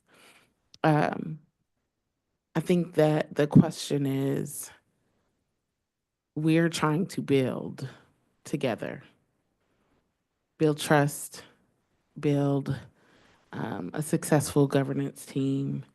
And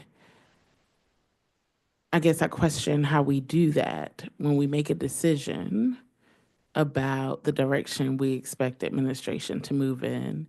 We ask them to invest hours of their time to do that work. They've done that work. We made a commitment to community that we were moving from rotational services and into family responsibility zones and express stops if necessary. So everybody has been counting on a little bit of relief, both on having to do rotational service, which we also know is difficult for bus drivers and transportation team members. Relief on buses not showing up or showing up vastly delayed, or not showing up at all. Administration has brought us recommendation after recommendation and given us an opportunity to respond to that. How do we build trust with the people that we're asking who are also employees of the district? The people we're asking to sit at the table and come to the boardroom meeting after meeting, if we're going to continue to undermine the choices that we've made, and the direction we've asked them to go in. How do we get the wheels back on the bus here and move forward if we don't try something? So of course, whatever the board decides is what is going to happen. But how do we move forward into a place where we can get more consistent transportation for the most people possible if we push back on a choice that we made in December? I think we have a team that's stepped up and been ready and willing to do the things that we've asked them to do. We have to give an opportunity to see if their plan can be effective, because we always intended for rotational routes to be temporary. We always intended to move forward with something other than rotational routes. And if it doesn't work and it's not effective for the remainder of the school year, then that is probably something we need to know sooner rather than later so that it's not implemented for the next school year. And we won't know unless we try it. So I ask that we continue to move forward, and as we continue to monitor the situation, be attentive to all the things that you've named as challenges in this new plan. Ms. Chavez, to your point about a special meeting, I feel very strongly that we need to give administration opportunity to do the work, opportunity to meet with the transportation delegation, and that the conversation that you want to have about retention and recruitment efforts could come on the 23rd, especially if there is no change to the rotational model that transportation is moving on, or because it will only have been a couple of days for the family responsibility zones. And so there'll be no data to report about those things. It could be solely focused on retention and recruitment. So those would be my thoughts. I thank y'all for listening. Thank you, Chair Rogers. Vice Chair Carter Otten. I appreciate the comments from all of my colleagues and all of the work from administration, and do feel that this we are faced with a difficult decision. I have some questions, and I guess some questions related to some remaining concerns that I that just are sticking with me. And I've raised this at the last few meetings as we've talked about family responsibility zones. And it is basically, how do we make sure that our kids get to school when they need to get to school and that they get to school safely, right? So we talked Monday at length about what that process could look like for applying for them to request bus service if they're in the family responsibility zone. I appreciate that in the slides tonight, that's been fleshed out a little bit further. So if I look at slide 24, it says that they contact the principal, and then, as we talked about, they'll be given resources, to be determined list of resources. And then if still unable to resolve the hardship, there'll be a form that's being drafted right now on the website or on the webpage.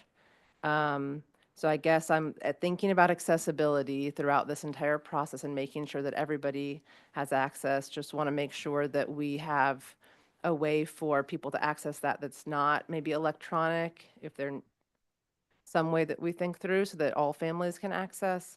And then there's a designee will advise if the hardship exception is granted or denied.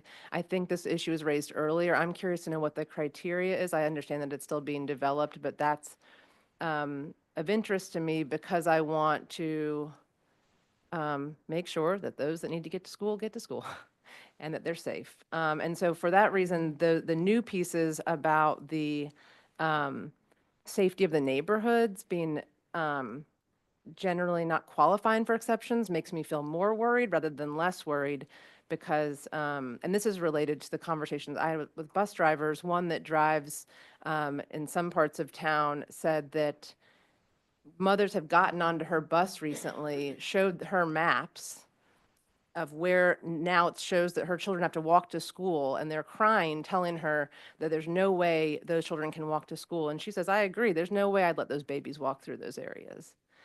And so when I hear those things, and then I see this like the neighborhood crime, abandoned buildings, people loitering, generally not considered hazards and that won't qualify for exceptions, that makes me feel like I would feel much more comfortable with this if we did not have that language in there, because it feels like first and foremost, as my colleagues have noted, we have to keep our children safe. I know we can't protect them from everything, but I just want to make sure that to the best of our abilities, we're able to do that. I similarly, in the materials tonight, I think link from that same slide you were trying to show us some of those links. One of them is the walking safety education, and that looks like it's like optional materials for educators or community volunteers to do some walking education. So it's something that likely wouldn't reach all of our students. I think maybe as we move forward, we just think about that and how to ensure that it reaches as many students as possible. And then the agreement for independent walkers and bikers, I was surprised to see that was K-5, and it was talking about walking or biking independently, even with our not pre-K, I know that's an exception, but even with our youngest children, and specifically states that it won't, that it's for walking without an adult. As I'm thinking about walking through potentially unsafe neighborhoods and I'm thinking about a kindergartner. So if a parent signs off on that, that can happen. Is that? Yes. That is correct. Parents, so they would have a form, and all of this is, I mean, I drafted it yesterday, so, and it's not an excuse necessarily, but it was trying to give some guidance to this board, right, and on how they make this work, and to be transparent about how it would work. That's what we were attempting to do. And so when you're looking at the K-5, what we're saying to parents is we cannot provide transportation for you in these certain zones. And so it seemed like certain parents they can say on the form that my child, because you don't know where they are, right? It could be that they're down the street, 2 blocks, maybe 3 blocks, and they're fine with them walking. And so you don't want to limit it and say to that parent, well, maybe grandma's at the house, but grandma has to somehow come and get the child, even though the child could just get there. my expectation would be that parents would make the decision for their children on what they feel is safe for their children with regard to whether or not they are free to be independent walkers or bikers, or if that child has a designated chaperone or responsible adult or older sibling or neighbor. Okay, thank you. Then I think that makes sense. It still makes me a little bit concerned, but I guess still then I want, as I I feel like a broken record. I just want a way for people to request a bus when they feel like they're not safe or they just have no other way of getting their kid to school. And that's, I think, what feels important to me, or one piece. I'll say too, like, we're being asked to about whether we did say we wanted to move away from rotational service. I hear that. We said that I think sounded like we were really clear about that. I still feel like we're missing a little bit of the information about that though. And I'm wondering when we could get that, like throughout the period of rotational bus service coverage. I know we've put a new code on absentee data. So I'm wondering, like, when can we see what was happening during that period as far as attendance? So tardies and absences during the rotational bus service, to really see how that impacted our families and our students and learning. And then, say we move forward with family responsibility zones, we can compare that to what things look like during the rotational bus service to see, okay, well now how many families are getting, because we're acknowledging these are imperfect solutions. So Dr. King, do you feel concerned? So first question, I'm actually working on a document now that we're going to be able to share with folks today that will share, some of that information about attendance during that period, and I should be very clear about the use of the code. I want to continue to clarify that it is a bit of a leap for all of us to assume that in every instance, the use of the code indicates that the bus issue was the driver. I think it's a reasonable leap, right? But I do want to be clear that that there's not a one-to-one guaranteed relationship between that thing. The other thing I want to share and be clear about is some of this data is retro data. So we had to ask folks to go back and try to, put together these reports, with the information that they have. I guess what I would need the clarification I would need from the board is, once the board shifts away from rotational transportation, are you suggesting that you would want the administration to continue the use of this code? And I would remind you that, the original purpose of the code was to provide absences in scenarios where buses did not run. Once we make these shifts, that will no longer be the case. Buses will be running. Unless you're in a family responsibility zone. So you will want us then to track whether or not, what will you want us to track relative to family? So because we're being asked to compare, really, the benefits and the hardships caused by the rotational bus service against those both in the family responsibility zone plan, it's difficult to do that when I can't see, and maybe we don't have the data systems in place, and that's another issue, but it's difficult to compare that when I can't tell how many kids miss school because of rotational bus service, and then I can't compare it. So that's one. I had that right now. This would be a much easier meeting tonight. And then in the future, we're not going to know if the decision to move forward on family responsibility zones was a successful one, and that was the right call, if we don't have the data then on how many kids are missing school because they can't get to school in those family responsibility zones. Does that make more sense? It does, but I'll defer to you. Can I ask a question? I guess in districts where there are family responsibility zones, a student can be absent because they're sick, because they have an educational excused absence, because they're going on a college visit, on vacation. There's no way of tracking why people are absent if they're responsible for getting their student to school. Right. And so would we be asking the community to say, oh, a student would essentially be withdrawn from school after so many absences. So if they live in the family responsibility zone and they can't get there either by car, by public transportation, by carpooling, walking, or biking, they wouldn't ever get there. So then they would be withdrawn from the school. So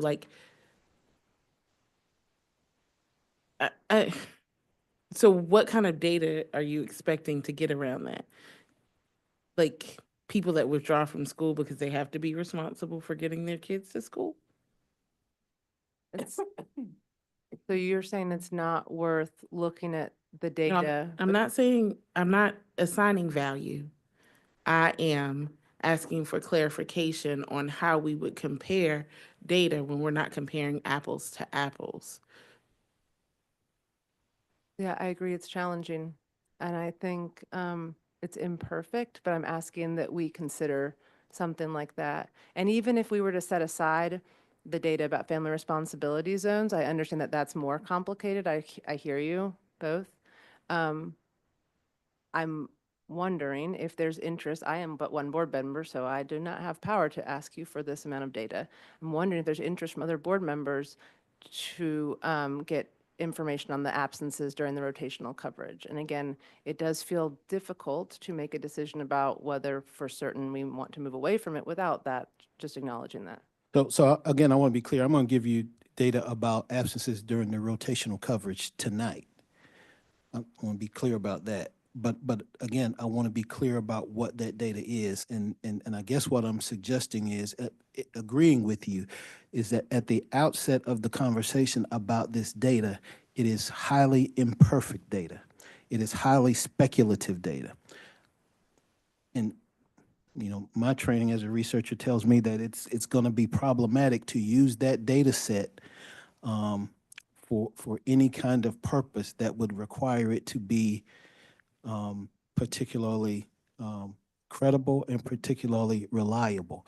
In other words, what I'm saying is, a child, when you get this data tonight, it will say that, say, at Bethesda School, 365 students were given 1L codes over a given period of time, right?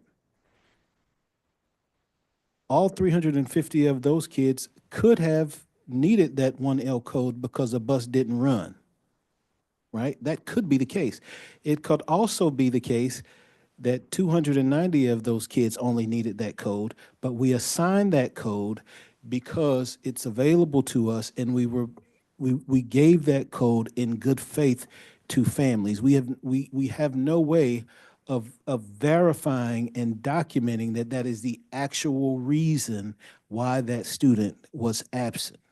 It's kind of like what she was saying. If there could have been any reason, but again, we're going to share that data tonight, or whenever Dr. Lewis wants to give it to you. And my copier just died on me. I'm working on it over here, but we're going to give you that. I just want to be, I guess I'm being kind of circumspect about what I think the limitations of that data are. Can I just ask a follow-up, or, well, ask / comment about the data?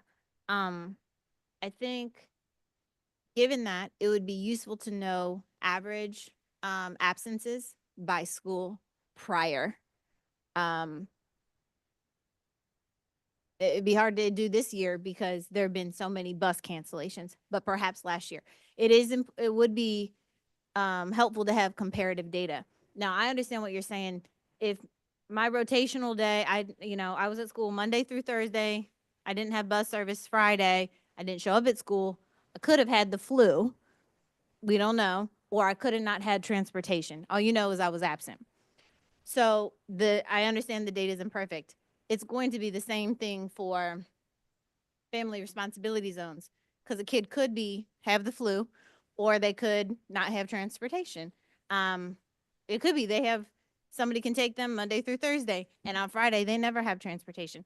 Another data point that would be helpful, I think, if you could provide this, would be are there kids who were absent 2 or 3 or however many days there were that we went to school in December, however many Fridays there were, Mondays, were there kids who were absent every rotational day?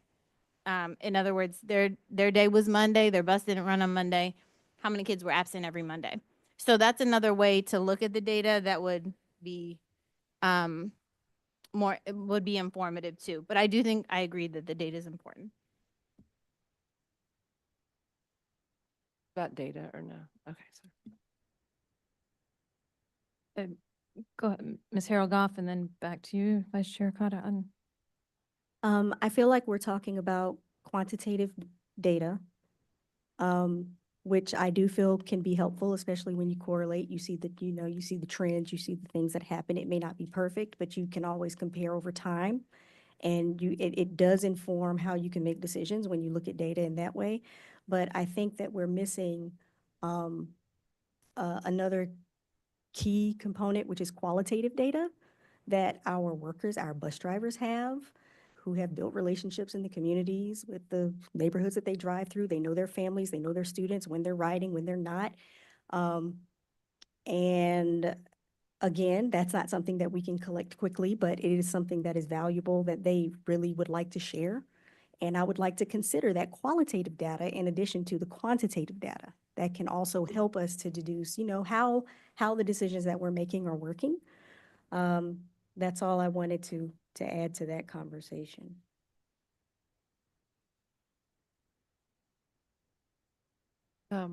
Agree. And the last point that I wanted to make was just to voice agreement with colleagues who would like increased attention focused on recruitment and retention. I do think I'd like to give staff time to continue working on a comprehensive plan. I'm fine with that coming the 23rd if we can carve out enough time for that and don't need a special meeting.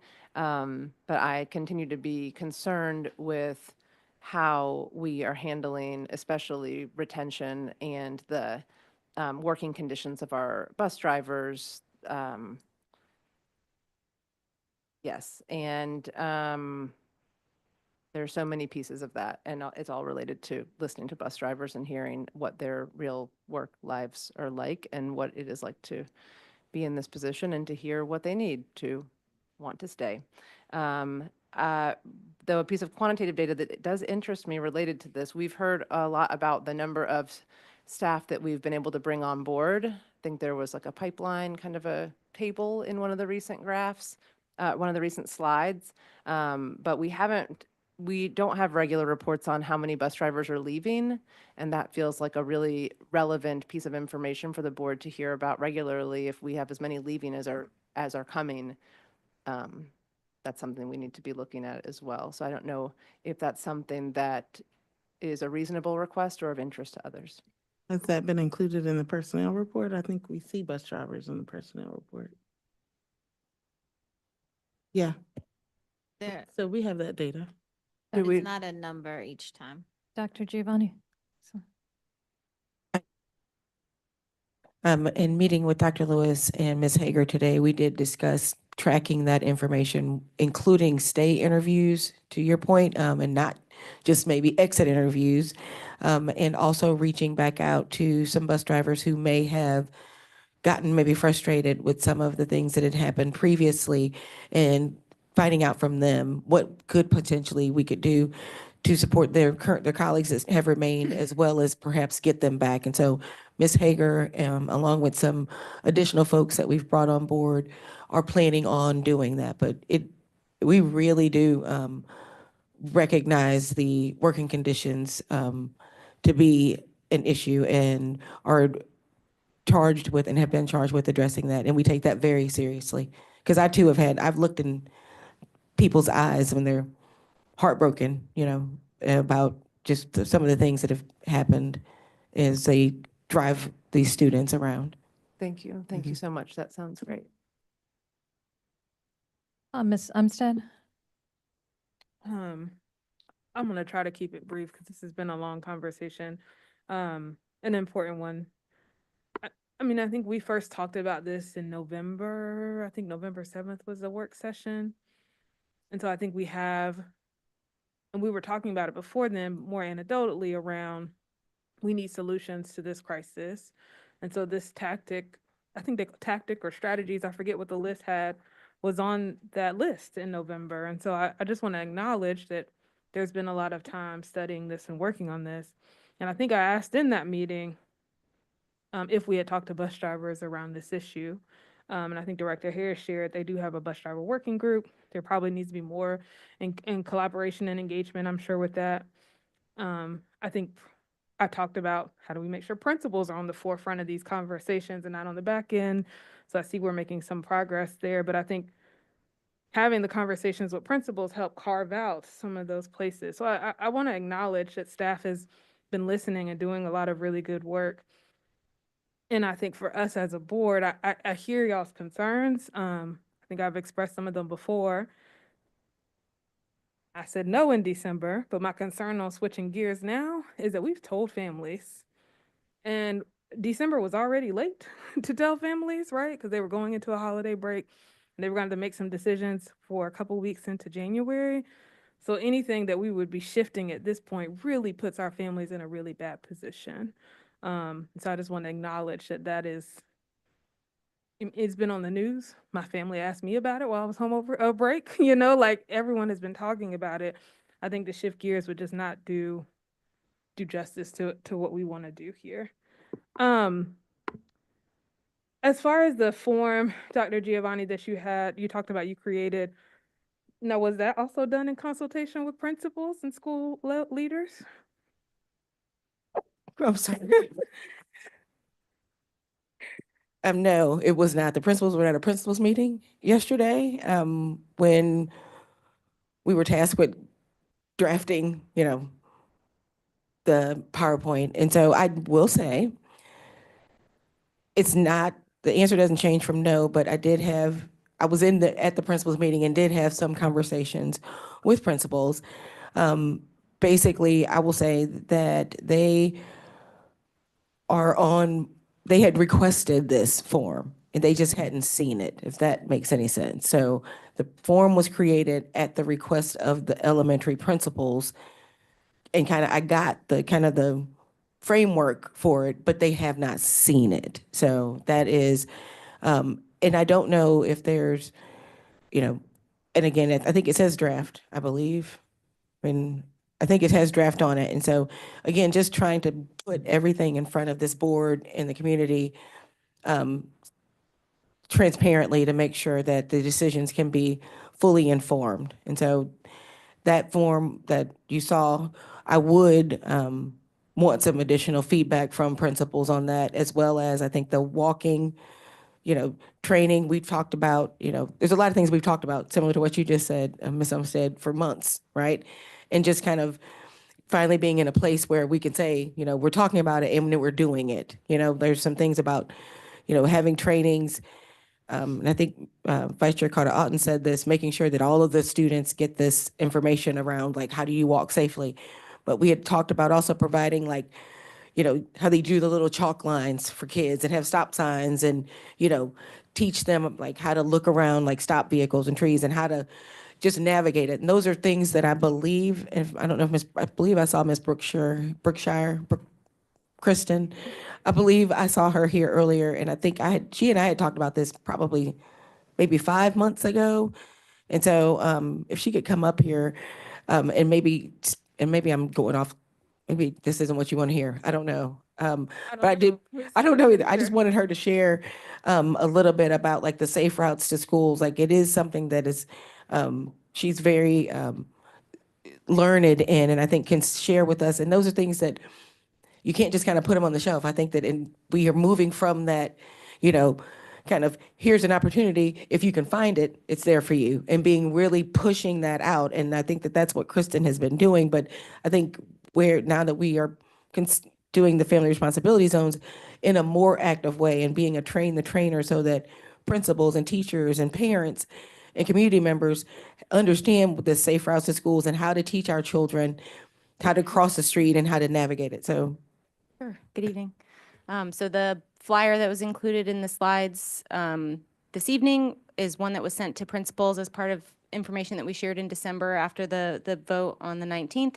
It summarizes pedestrian safety lessons that can be offered. It's designed to be turnkey, but we're staffed to support that in our schools, delivering it ourselves with in partnership with Bike Durham and our Safe Routes to School staff at DPS. So it can be as big or as small as schools want to fit into their day. It could be 1 module, 2, or 3.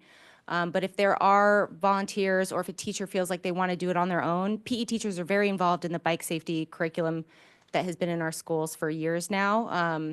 So if there are PE teachers or other people in the school community that want to do it on their own, that can be a very quick handoff, but we're also prepared to staff that. So we've heard from 2 elementary schools of interest in doing that soon. So we can do more. We can't do 21 at once, but we can do it in pretty rapid succession.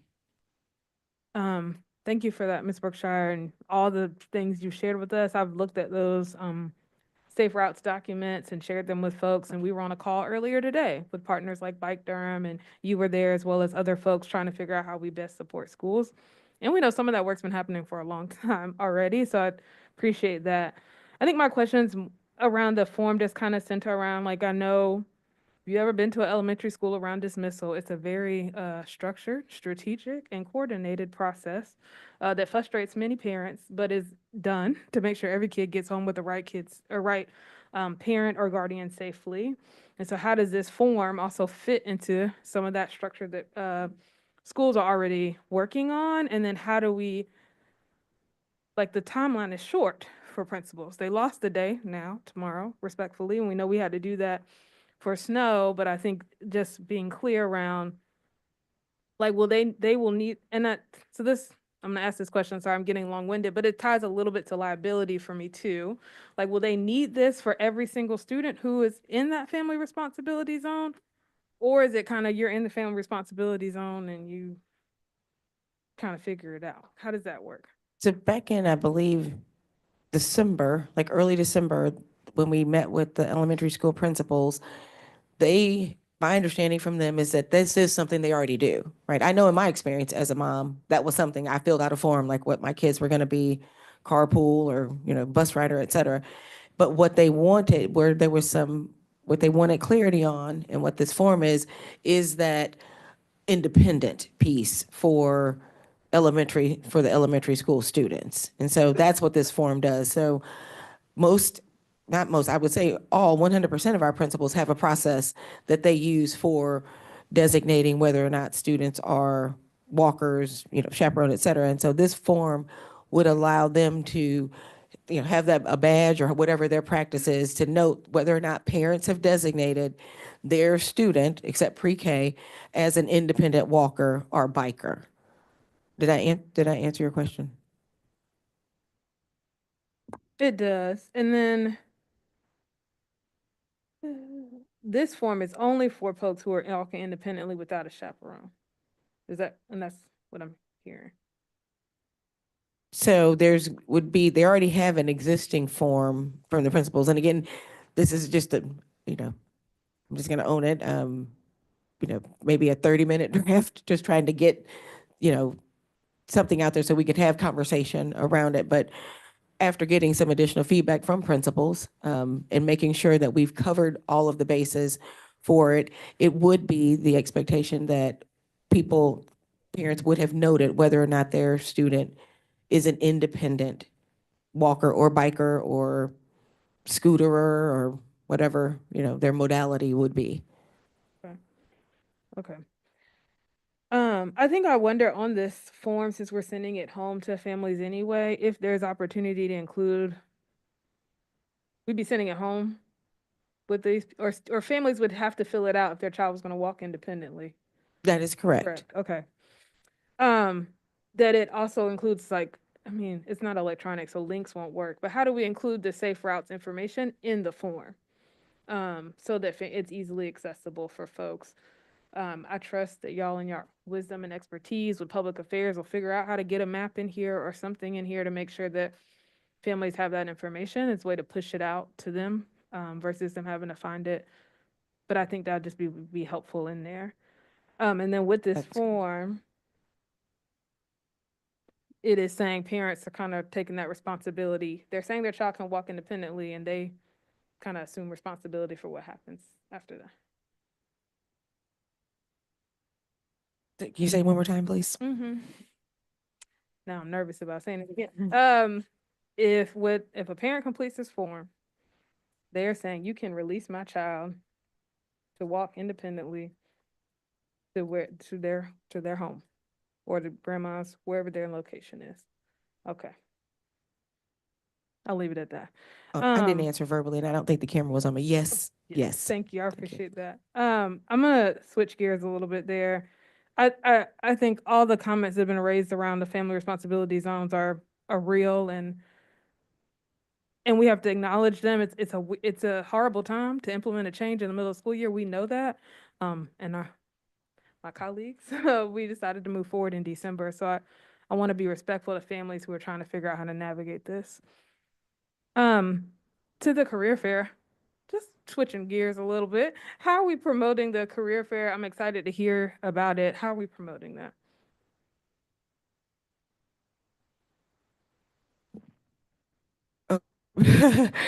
I'm sure the public affairs is really busy right now. I'm sure they're busy right now getting messaging out to families. Good evening, everyone. We've been working very closely with the transportation team in addition to human resources to ensure that we can share this message broadly with our community regarding the career fair that is on January 21st. We already have it posted on social media. We are working with media outlets. We will do also some additional advertising around this opportunity because we know that it's necessary to get this message out to as many people as possible because we want them to avail themselves to all the opportunities within Durham Public Schools to serve our students. So that work has started and is already underway. In addition to some radio ads that we are planning, again, our social media ads, which do a great job in getting the message out to targeted audiences. In addition to working with community partners to disseminate that information, we do have a list of community partners in which our office works with. And I'm looking at my friend, Erica Wilkins in the back with the Durham Public Schools Foundation, who has also been a tremendous partner in various efforts for the district. And we will certainly be communicating with them regarding getting this message out to the Durham community. Thank you, Ms. Cooper. I'm glad we're hearing. I was looking for social media targeted ads, so I'm glad to hear that, as well as radio ads. I think we could, I don't know which radio stations, but I hope we could do English and Spanish speaking radio stations. We know that we have many of our community members who listen to Spanish speaking radio and also could speak English, right? But still want to do this work. So how do we get this out to as many folks as possible? I also think about college campuses as well, and Durham Tech, who are also partners that have students that have flexible schedules and could pick up some of these different roles that we're looking for. So I hope we can recruit there. Recruitment and retention, y'all said a lot about it, so I won't go back there. But the last thing I'll just want to follow up on is around student behavior. I think I've brought this up. And how are we supporting bus drivers as they are navigating behaviors that are on the bus? If we've done any work on that. So I can start that answer if it's okay, Madam Umstead. At our leadership meeting on Wednesday, I was asked to speak to the entire assemblage. And we focused on the retention as the new recruitment concept that our superintendent has so very rightly espoused. I had a chance to speak to all of our principals in one location, not just as a COO, but as a former principal, as a fellow principal who's been in the ranks with them, helping them understand or remember for those who may have forgotten, and they had not. But in case they had, the vital role that all of our employees play, and right now, especially our bus drivers, and we cannot teach them if they are not here. And at some point, we want them to go home. So we need to be able to get them safely to and fro. And how we support keeping our drivers with is inclusion in what's going on at the school. Is it being a part of the school family? checking on the driver who has had an unfortunate incident. We spoke of that, and then after I spoke of that to them, and again, they were very much in the affirmative in their responses. Then Dr. Lewis talked about the same types of things from a different perspective, different ways we can support all of our employees, but right now specifically our drivers, and to work to grow them. And we talk in transportation and operations about making the role of a bus driver a desirable professional career, a pathway, making it something that is a choice, making it something that is, I think anybody who ever does it understands how fulfilling it really can be. We talked about those things. And that's when by the time Dr. Lewis and I sat down, we got the email where the principals were stepping forward and saying, hey, we want to help. We want to offer our facility. We want to. So our principals have heard that message, have had that conversation, and they know better than anybody the downside of not having the drivers running the routes. So I assure you that conversation has been had prior to my arrival, since my arrival, and ongoing. We do have more to do, and we are as Dr. Giovanni said, we are working on some things that we think are going to have a very immediate effect on that. And a little too early to divulge completely, but that is our goal. Grow from within, grow from without, bring folks into the DPS family to help us in that regard. So I don't know, Dr. Lewis, if you wanted to expand on that. Just the only thing I would add is just reminding our principals, and our principals do a lot to support our bus drivers, reminding them that they're essentially moving classrooms or mobile classrooms and treating those buses just as a classroom. And if you have a disruptive student in a classroom, what's the normal procedures? But also as a means of retention and recruitment, ensuring that those bus drivers feel a part of the staff from a professional development standpoint. The beginning of the year, professional development, where you talk about behavior expectations in the classroom. Similarly, what are the behavior expectations on the bus? And so if many schools are, as part of their PBIS or positive behavior intervention and support, if they are passing out bulldog bucks or whatever, how bus drivers can be a part of that as well as a means to address behavior. But it can't be solely rested on the principals. Our parents have to take an active part in reminding their children how to behave on a bus. But not only that, is what Dr. Webb alluded to, violent acts or aggression from parents or other members of the community towards our bus drivers will not be tolerated. And so we will continue to do all we can to make sure that anyone that's attacks our bus drivers, whether it's verbally or physically, will be held accountable. I appreciate that. It's helpful. I think I know our principals do an excellent job and are always willing to figure out where to fill in the gaps. I would love in the conversations that you're having with bus drivers, if you hear too from them what they're looking for when it comes to supporting student behaviors. Because I wonder if there's a missing link between something happens on the bus, I'm a bus driver, who do I call, what happens, and like, how do I know if something happened or whatever? Because I imagine right now, kids just getting back on the bus and they may not know. And I know that makes it a little more complicated, but how do we make sure the bus drivers feels like their concerns are addressed around improving that communication loop with support for behaviors on the bus? So if you can add that to your kind of list of things and get some feedback for that, it'd be Yeah, helpful. absolutely. And when we, hear that from bus drivers, I do also want to remind the board and the community, it's probably several, well, maybe a few months ago, but Director Harris reminded the board and the community of the resurrection of the TAB, the Transportation Advisory Board that meets monthly, where bus drivers or any transportation staff member can share concerns. In addition, as a result of that, he also began to implement office hours every Friday via Teams, where bus drivers can come and share concerns. And so we'll definitely be in communication if there's ways that we can support our bus drivers at a particular school when it deals with, when it comes to behavior. We want to support our drivers to retain them. Dr. Lewis, I think Mr. Tabb would like to be an honorary member of that committee. He's got the name for Tabb. Yeah, that's the name of it. It's the Transportation Advisory Board. Yeah, I tried to get to rename it Transportation Advisory Bus Board in honor of you, but. Dr. Giovanni. Sorry. I just wanted to find, and to your point, I think that's one of the reasons that we have just worked so hard to get out of the rotational coverage is what has been shared with us. Bus drivers miss their kids right? Like when they don't get to drive and they have to drive that other route, one of the things they've shared is, these are their kids that they like, they love all of the kids, but they've developed relationships with them. And so I think that's one of the things we're so excited about not doing the rotational coverage anymore, is that our bus drivers can get back to their standard routes and they're seeing their families and, picking up their kids. And this is my last comment. I think as we are getting ready to end our budget season, I feel like I'm always talking about the budget, but here we are. It's been brought to my attention by bus drivers. It was echoed in our public comments today of the compression that we have in so many of our scales, that we have bus drivers who have been driving with us for 10 years. We have bus drivers who have started the first or second year, and they are really close together. So I just hope that we can be taking a look at that as we go into this budget season around how can we addressing compression in those scales. Yes, ma'am. Thank you, Ms. Umstead. I am bringing up the rear of the bus today, and I've been thinking as I've listened to all of the comments and concerns that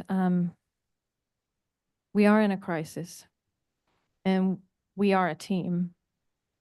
And I think this board has asked tough questions of you, Dr. Lewis, and your team.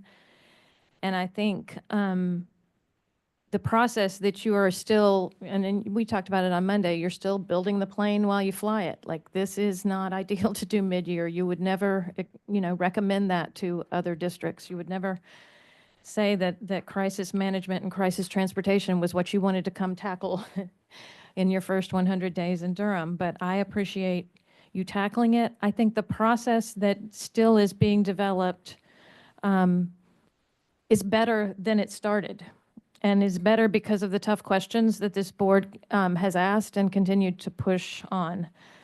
And I'm trusting that as you all look at these individual cases with a student-centered approach, with a focus on equity that we all share, that if there are modifications that need to be made, if things aren't working, you will be the first to come back to this board and say, whoa, we're ready to change it, fix it, whatever, as we get new drivers. I mean, I think you all will continue to be adept and adaptive in this time of crisis.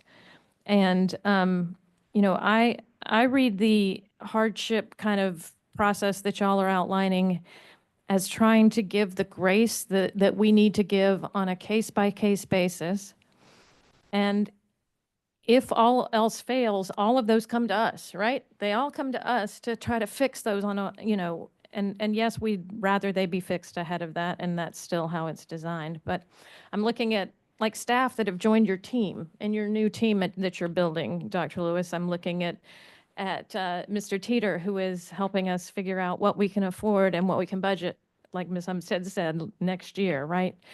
I'm looking at Ms. Hager, who is now running human resources, and her dreams for engaging in this recruitment and retention, and the deep relationships that she has with drivers in this community, and the respect that they have for her and her leadership here in Durham. I'm looking at Mr. Barnes, who has joined the team to help pitch in, and the relationships he has, and how what a blessing that is to our team. So the dynamic nature of this ongoing work as y'all lead through crisis is what is giving me more peace as we help you all continue to manage through this crisis.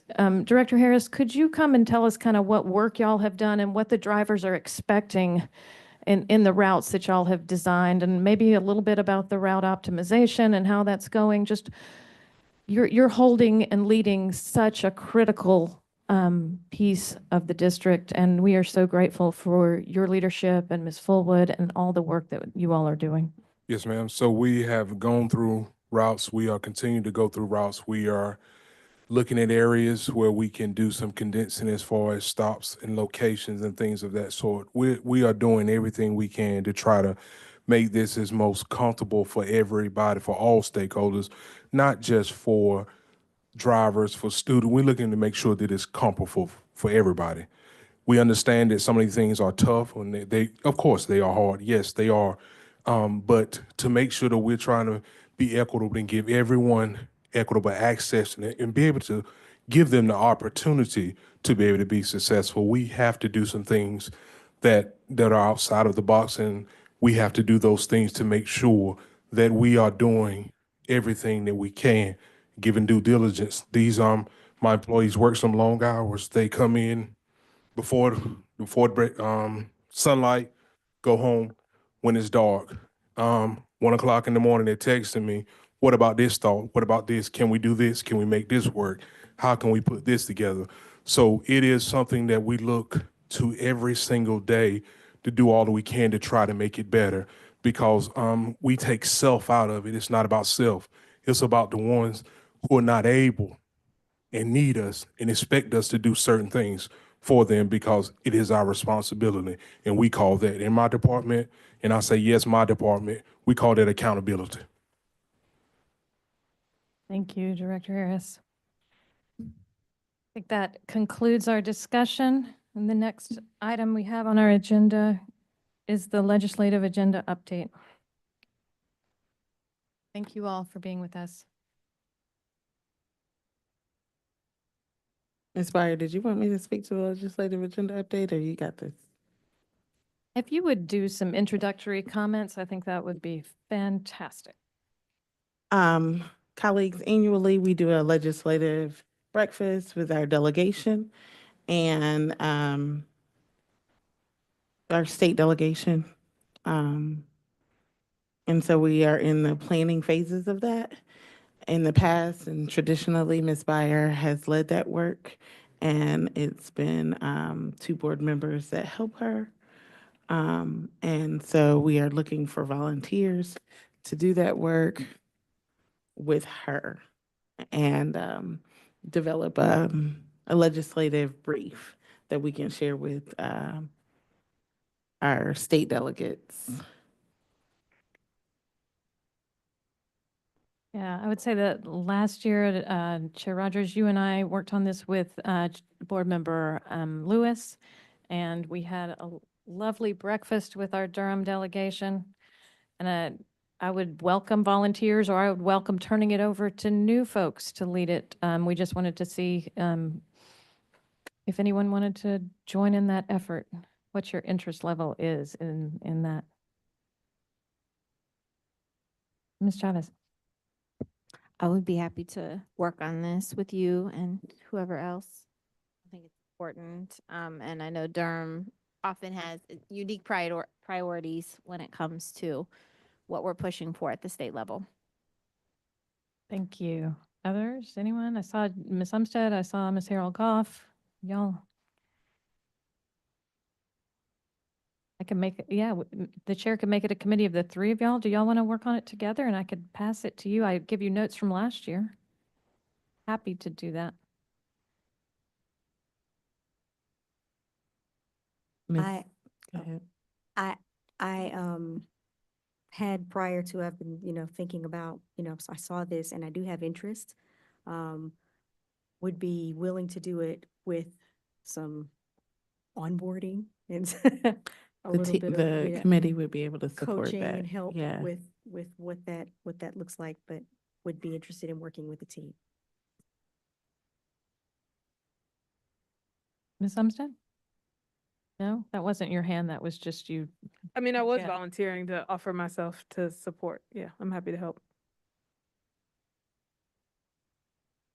Carter Udden. I'm not putting my name in the ring. I just, I think we talked about this last year, and I'm curious to know the extent to which, maybe I should look over here since y'all are gonna be working on it, but you've had experience doing this too. This could be coordinated with other districts that might have similar priorities. How has that done in the past? And like, how can we do that moving forward to make it more powerful? I think we usually start with the North Carolina School Boards Association agenda as our starting place and bring that, and even in the past have invited some of them to attend, like the lobbyist for NCSBA, if they're available to attend. I think, Dr. Lewis, your team might have items that you'd want to share from Cabinet as priorities that I think could be especially helpful. And I know you have meetings with large district superintendents, so there might be some possibility for informed kind of coordination in that way. Yes, absolutely. In addition to that, the Superintendent's Association, AASA, releases its legislative priorities that can help inform as well. And we'll create a mechanism just to get some input from our buildings as well as it relates to what they would like to see in these legislative updates. And I'll just go ahead and put my plug in here for fully funding of IDEA, fully funding special education. Because we can definitely share some numbers as it relates to what we're currently spending out of general to cover the gap that we're not receiving out of SPED that could otherwise be used for staff salary. I think that's going to be super important. So, yeah, that's all you, Chair Rogers. Thank you. Ms. Umstead, Ms. Chavez, Ms. Harold Goff. I think my words would be thank you. And I know that we are working on planning the breakfast for the delegation between February 7th and February 28th. Is it possible to get a draft at the work session? And who wants to lead the work so we can direct board members to send their priorities to that one person? And Dr. Lewis had mentioned wanting to get a draft in front of DAE as well as getting input from and input from DAE as well as the Superintendent Student Advisory Council. So could y'all work with him on figuring out the timeline to get all those things worked out outside of this space? And who is wanting to lead that work? It sounded like Ms. Chavez was going to want, I'm joking. I'm happy to help lead the work. I would ask that our Durham delegation meeting then is closer to the end of February, to give us time to talk to stakeholders about this work. Some of the other districts have their agendas posted from last year, and we could reach out to some folks to figure out what they're thinking about for 2025. We know many of our folks got sworn in this week, so congratulations, and we're looking forward to meeting with the delegation. Thank you. Yeah, I'm excited to see what you all come up with. I know many years when I led it, former chair Umstead used to have me try to focus it to 3 to 5 categories, and so I would make it 3 to 5 pages. And so I think that it's really, really hard to be concise in this work because there are so many ways that we aspire for the state to step up and the Fed to step up on behalf of these students. But thank y'all for stepping up to do this, and I'll send you all my ideas and old documents, and I look forward to discussing it in the future. Yep. So now we are on to the combined City-County Board of Education meeting. Colleagues, the city and the county have invited us to join them in their joint city-county meetings twice a year, with the first meeting happening on February 11th. I would like us to properly agree to joining that work so that we can have conversations that are pertinent to how our jurisdictions overlap and work together and collaborate. The requirement is for the chair, the vice chair to be there, a third board member and an alternate board member, as well as the superintendent, any staff that are have any impact on that agenda. The agenda topic for February 11th that involves all of us is no surprise, but transportation. So, Dr. Lewis, you would need to identify your leadership staff that need to be in that space, and a calendar invite can be sent out should the board agree to joining the city and county in this work. Ms. Chavez. So I wanted to clarify, I know you we talked about this the other day too, but we are still having a joint meeting with the BOCC, not on February 11th, on another day. Correct. Do we know what day that is?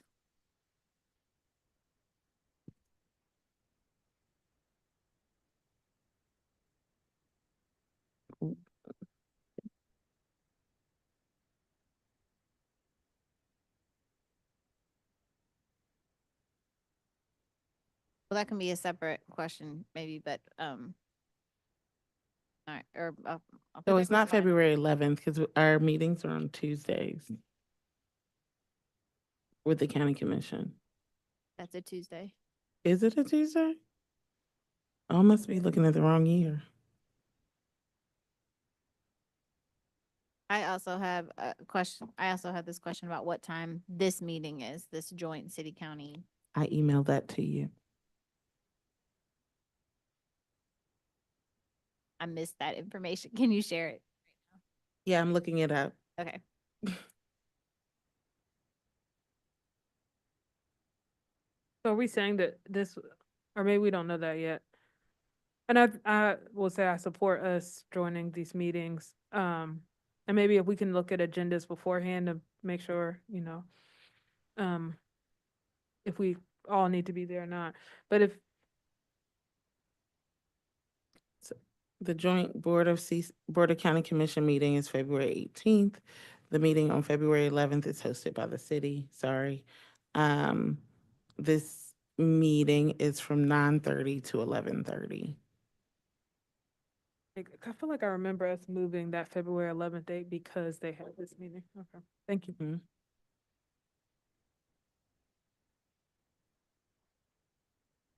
Mr. Tapp, Do you need us to just agree with a thumbs up, or does it? I would like a motion, and I would like to invite Ms. Umstead to be the third person, if the board is amenable to that. And Ms. Umstead is amenable to that. And then whoever wants to be the alternate, Mr. Tabb wants to be the alternate.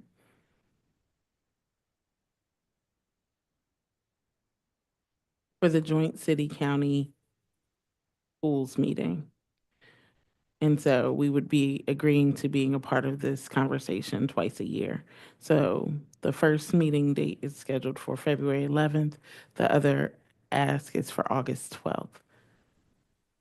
Ms. Chavez. And then are we going to rotate each by year?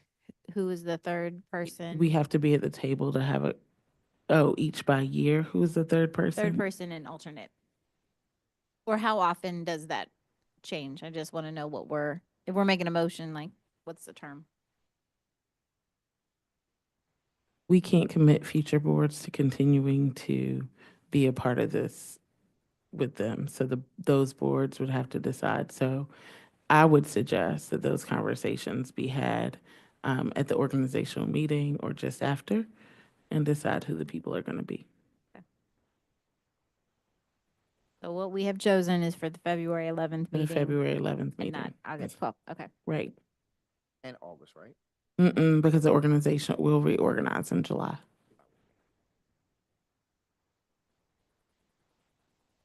We will be the same board at that time. I'm glad this is here for 15 minutes, but if y'all don't need to discuss it anymore, could we have a motion? And I move that we join the city, county, and now DPS joint meetings, and that Bettina Umstead serve as our third colleague, and Wendell Tabb serve as alternate. second. It's been moved by Ms. Chavez and seconded by Ms. Carter Otten that the board join the joint city-county Board of Education meetings with Ms. Umstead as our third representative and an alternate of Mr. Wendell Tabb. Any further discussion? Just a reminder that all board members are invited to attend, even though you won't be able to participate maybe in the same ways. Okay. no further discussion. We'll call the vote. All in favor? Aye. Any opposed? It passes unanimously. Thank you all. That brings us to the Deputy Superintendent update, the policy 7921. Classified personnel. Is that you, Dr. Giovanni? Thank you for. Good evening, Dr. Lewis, board members, members of the community.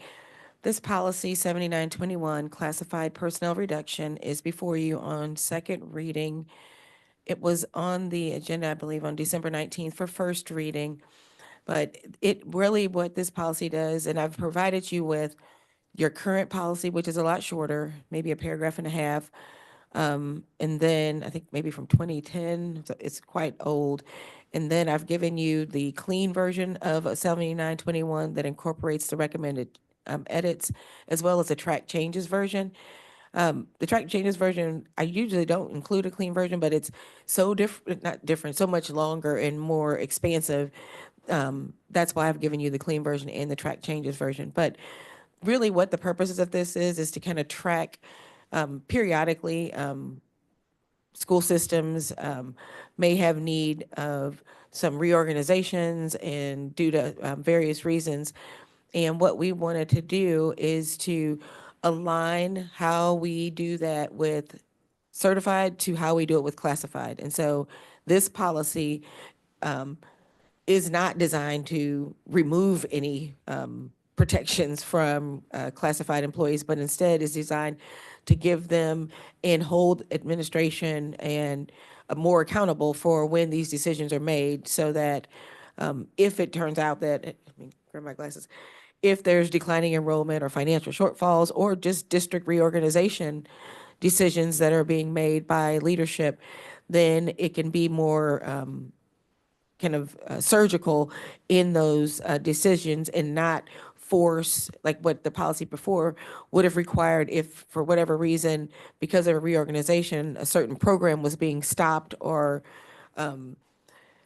ended. If it was let's say, a director in that position, under the old RIF policy, you would have to look at all of the directors in the district. With this new policy with this new policy, it allows, with that reorganization, for the superintendent to make the case, the business case for why that program's being ended, or that position may need to be moved, or may need to be ended in a surgical manner, if it's across a group of them. So this long version is that it really does track and align how we handle these reorganization decisions, et cetera, with classified staff to how we handle them with certified staff. Thank you, Dr. Giovanni. Board members, questions? This is here on second reading. And it's Chair Rogers and then Vice Chair Cardone. I was just gonna make a motion that we approve the classified personnel reduction policy. And then we can, yeah, thanks. Been moved, well, we won't vote it. We're having discussion, but the motion is, just for the record, for folks who couldn't hear, that was Chair Rogers and seconded by Ms. Chavez. Was that you? Okay, thank you.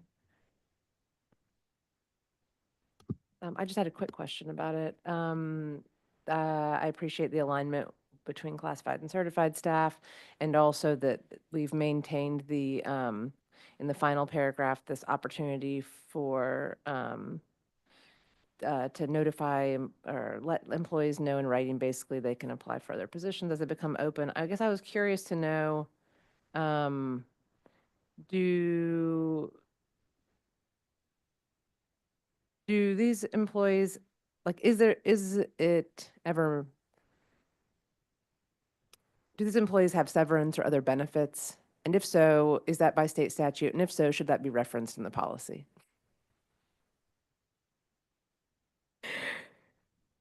So under a proper RIF, the district would continue to pay health insurance for those employees. And I am sometimes loath to include things like that that are just automatic that we would do. Because if sometimes people think if you don't put something in there, then they don't get it. But I am happy to take a look at it. And if the board adopts the policy, I think probably I would talk with probably Mr. Malone and Eva to see like what some of their other districts do and see what their recommendation would be. I just don't want us to, pick and choose kind of what's in the statute with regard, because the RIF is, reductions in force are quite expansive, what you have to do. So with the board's permission, if the board does choose to adopt it on second approval, and Eva, you would assist me, right? Thank you. And Eva has indicated that both her and Mr. Malone would, we can brainstorm around that and see what the recommendation is. And if it is, we could bring that back on a technical and just get that adopted, if it's the board's pleasure. Yeah, I'd just be curious to know if any other districts do that, or if it's not done or there's not value in adding that to the language to make sure that all employees are systematically notified, then I don't feel that strongly about it. Just was curious. Yeah. Hold on, Eva. Yeah, off the top of my head, I don't know if I've seen it in policy. Off the top of my head, I can't say for sure if I've seen it in policies. It is in the benefits manual. And that's where we often look, but I don't see a harm in reflecting it as long as we keep track of that in case the law changes. So I think with that, I think, based on that, why don't we say it will go in? And then we would just kind of maybe get Rod to kind of, Sort of put consistent. consistent with state law. We could put that in there. And if it turns out that for whatever reason, when we bring it back, or we can bring it back and inform you that that's maybe not recommended. But if the board, I know you're one board member, but I feel like from their body language that they're all like, their body language seems to be like, yes, we agree with Vice Chair Carter Otten, put it in there so employees know that if they're part of this, that they get their health insurance paid, which I like, actually, right? I think that's good for them to know, but I don't ever want to, so it's going in, okay? Unless I see a thumbs down from board members now. No, I want it to go in, but I just was gonna ask, can it still come back to us? Like you talked about doing it as a technical or something, but I would love for the language to come back to the board so we can approve it. So would you be amenable to it? This is second second reading. reading. This is second reading. I Would was you, going to suggest, would it be okay to approve it as is tonight, since it has been outdated since 2020? And then y'all bring it in a month or a We've week, done that 2 in the weeks or past. something? I mean, again. On consent.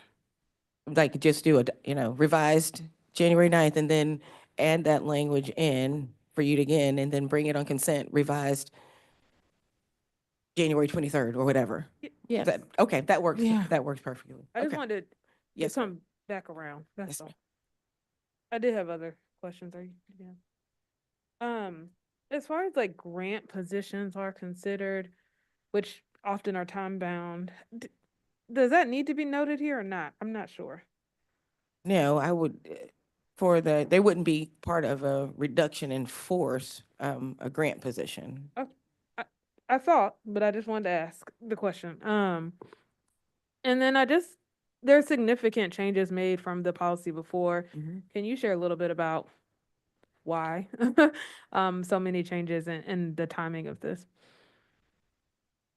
Well, I think part of it is that when, we were having conversations around, budget and, I know we've done some, reorganization and are looking at some potential reorganizations, as well as just programmatic changes. What you want to do is, you're not getting rid of people because of performance, right? It's because of decisions, like maybe there's not enough money to cover them, and maybe you thought there potentially was, but you have to maybe make some choices. And so just kind of in looking at that, all of the different things, and it's always hard to describe why, right? I mean, I'm kind of speculating on kind of why, because all of these different input come to you, and then as you're looking through different things, and you're realizing that this probably needs to be updated, and then you look at it, and then I reached out to Jonathan Bloomberg with Tharrington Smith, who is, I don't want to insult anybody, but Jonathan is probably one of the preeminent personnel lawyers in North Carolina. And so, called Jonathan and kind of talked through with him, and this was his recommendation. Like, he was actually one of the reasons I think I had tried to get this on the agenda previously, and had pulled it off because it hadn't gone through the proper channels, just because he was like, your policy is so outdated, and like your processes are not clean, like you just, and so that's kind of why there's so many significant changes. This is from his expertise and experience, this is his recommendation. And after having conversations with him, like, I had no pushback on any of the changes that he had suggested. Thank you. Any further discussion? We do have a motion on the floor when you all are ready to entertain it. I'm just looking to see if there's other questions before we move forward with that motion. If not, the motion was to approve this policy as presented this evening. Any other discussion? If not, all those in favor, say aye.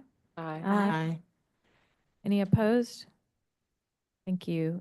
It passes unanimously, and we look forward to that technical change coming on consent when it is available. Thank you for that improvement. And that brings us to Operations Services, the budget calendar. Mr. Teeter, welcome. Welcome to. Thank you, Ms. Late meeting. Byer, board members, and Dr. Lewis. So I promised as we would start to navigate this budget development process that I would be intentional about educating our stakeholders along the way. Right, we've heard a lot of feedback in the district that people want to learn more about how the budget comes to be, and so going to maybe provide a little bit of context for what goes on outside of Durham Public Schools that impacts our process so that people know what we're looking for and what affects the decisions that we'll make throughout this process. So one, right, as we've talked about quite a bit, right, we're very dependent upon the state of North Carolina, right? So most school systems are extremely state dependent, and decisions are made at the state level with the construction of the state budget that has implications for our local budget, right? And so there are some things that will kick off in the state's process that we have to monitor in terms of what we're doing here locally. So the first thing that we see happen at the state level every year is that the Office of State Budget Management will issue projections for how much revenue they think the state of North Carolina is going to bring in for the year ahead. And then from there, that triggers our colleagues at the state level and our elected officials at the state level to start thinking about what their recommended budgets may be. So after those projections come out, it's usually in January. We have not seen them yet, so we don't know if they're running high or low.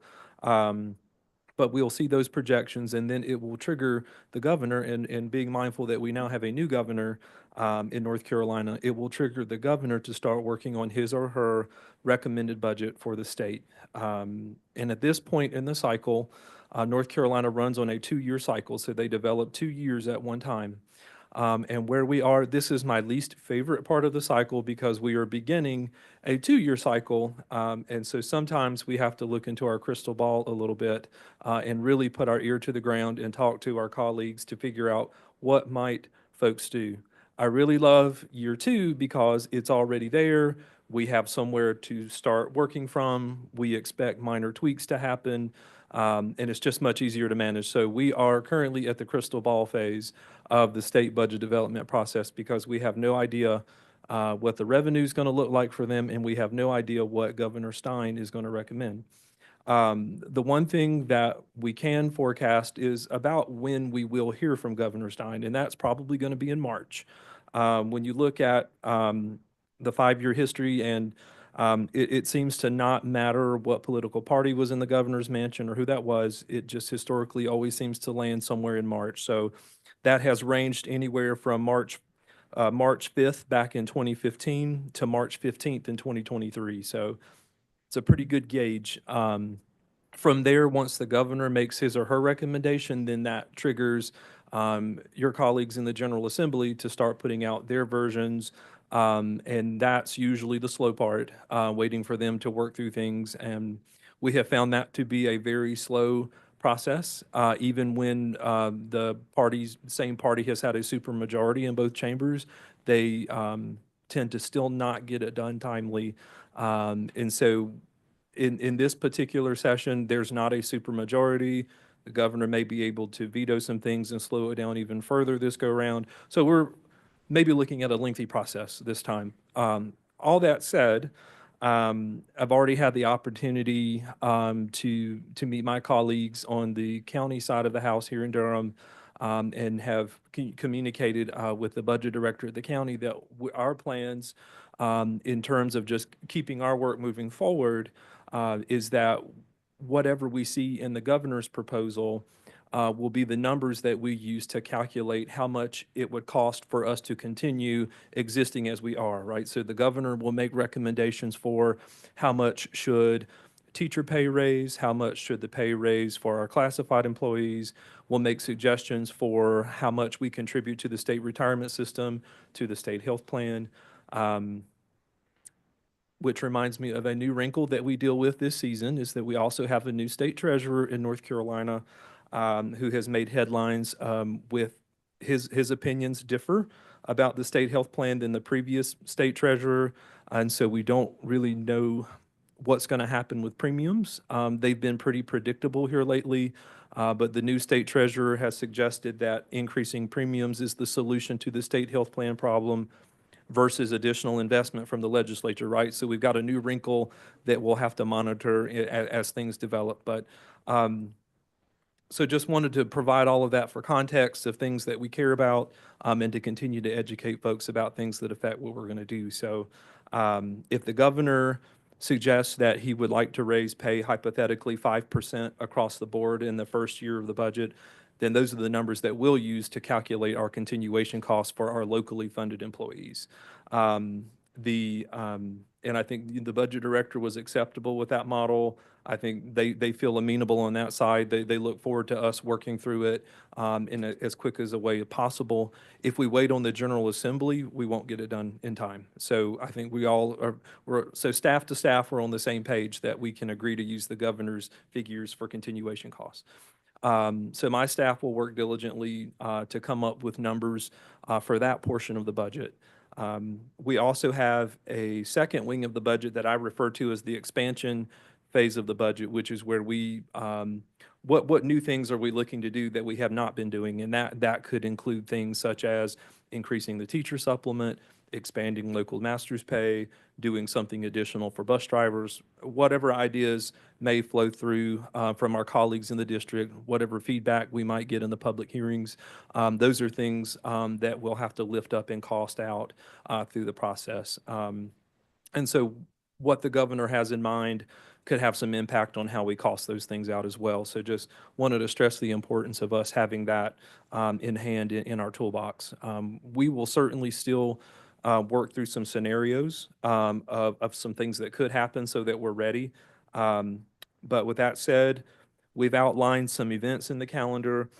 So tonight, here we are, January 9th, and pursuant to Board Policy 8100, we are presenting you with a board calendar or a budget calendar. Policy says we need to have this to you by January 31st. And so the next couple of steps in the process, we're looking to continue to provide you updates with what we're working through now, as it does have some impact on what we need to do next year. So we want to make sure we're very clear with where we're starting in the current and that's informing where we're going to move in the next year. So lots more information to come about things that we've unpacked in the last couple of months, and what that means for how we move forward. As we work through that, we've got some deadlines built in for my colleagues on cabinet, for them to do some work with their teams, to do some work with schools, to find out what their needs are, what their wishes are. And then they'll get all of that packaged up for us and make some presentations so that we can assess what they're asking for. This is a little bit different of a mix in this calendar than I've seen in the past, but I think it's important for where we are in Durham in that historically, we have received public commentary on the superintendent's budget the same meeting that it's revealed. And, just from my experience, sometimes that can feel disingenuous because it feels like the decisions are already made and the public hearing is just for the sake of having the public hearing. And so we're proposing that we have a public hearing at the February 20th meeting so that we can have an opportunity to hear what folks' concerns are while we are still developing the superintendent's recommended budget.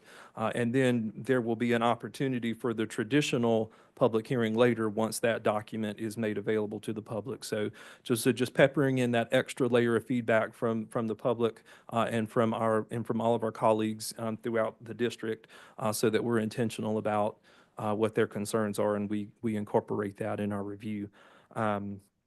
We would like to make the superintendent's recommended budget visible to you by March 27th.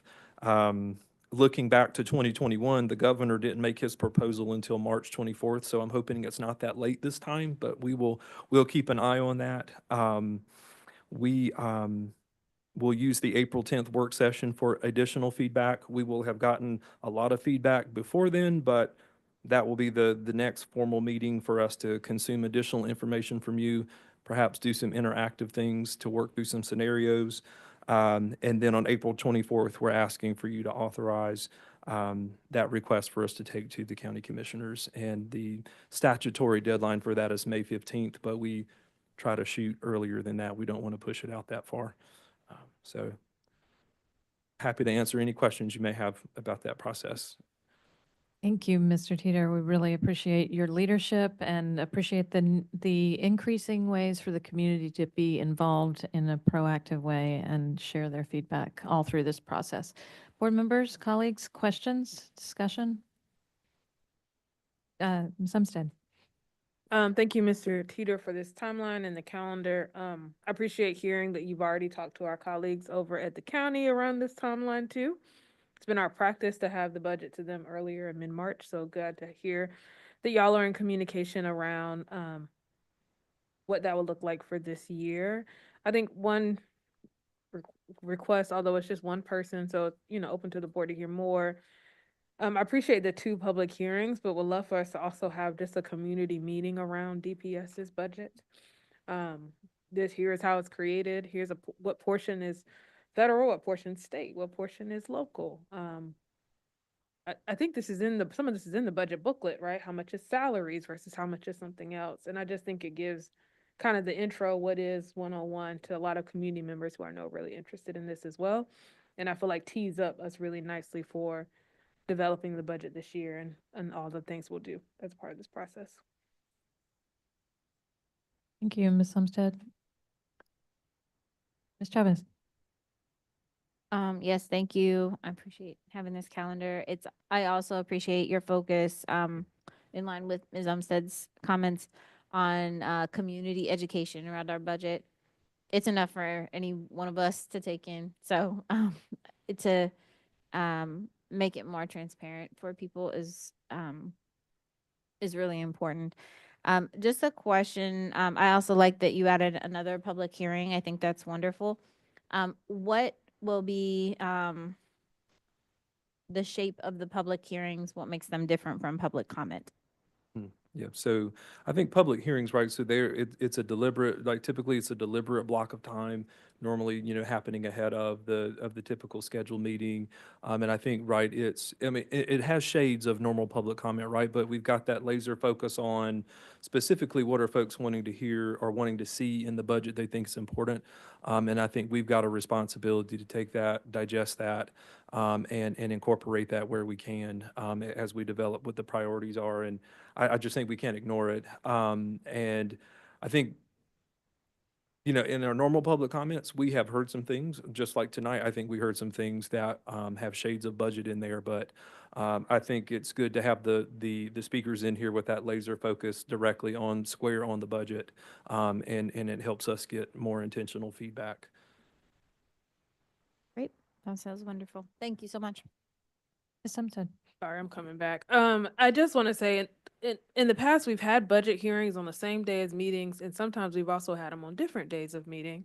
Oftentimes they were on the same day just because of scheduling with board member schedules, it worked. I just want to give us the flexibility, if we need it, to be on a different day, because we know there's a lot of interest on our budget. So I know I've got it's listed here on the same day as a board meeting, but if we needed to reschedule it, it seems like that night could get really long if we had a hearing and the board meeting at the same time. So I hope we can be flexible with that. Don't feel married to that history. Ms. Rogers, sorry. All the things my colleague said, and thank you. As I look at board docs, there is a recommended action of motion to approve the 25-26 budget calendar. Is that accurate? Yeah, I'm seeking action just so it's clear we're all good. So I make the motion to approve the 25-26 budget calendar. Second. Would you consider a friendly amendment? It depends on what it is. I got excited about the notion of the community meeting, and maybe with the notion that we would direct staff to find a date to have that as part of the calendar going forward. Okay, I would accept that. I was thinking of it, Mr. Teeter, that this community loves spreadsheets, but probably not as much as you. Like, people love images, graphics, infographics, anything to make difficult spreadsheets digestible and clear, I think is welcome. Any guidance from the board as to when you would want that within this calendar? That's why we have you here. Travis? I think that if we're going to hear the public's opinions on priorities, it'd be helpful to hear them before we share our priorities so that they can help shape what we see as priorities. So I think probably the same for the second one as well. Because whatever the public says will our thoughts as well. Ms. Chavez, Ms. Carter, I'm sorry, I did not see your hand. I saw your pen, sorry. I like the idea of having a community meeting. I think that makes sense for the timing. And I wonder if, as we're looking at the logistics of that, and maybe even the hearings, if we just think about how to make them comfortable spaces for, like, welcoming spaces, both in the way that we advertise and in the location. And I don't know if that's possible. I think I remember last year's budget hearing being not very well attended. And I don't know in previous years if they were better attended, but it felt like we had like a few comments. It was. Yeah. Or the one before. So my point being, we have a handful of people who can make it to Fuller Building at a board meeting time. And I would love for this to be more inclusive and for us to look at getting more perspectives than maybe those that are traditionally engaged in the board's work. So if we could think about that with like our public relations and logistics planning, that would be appealing to me. And maybe it's not possible for this year and it's for future, but it feels relevant.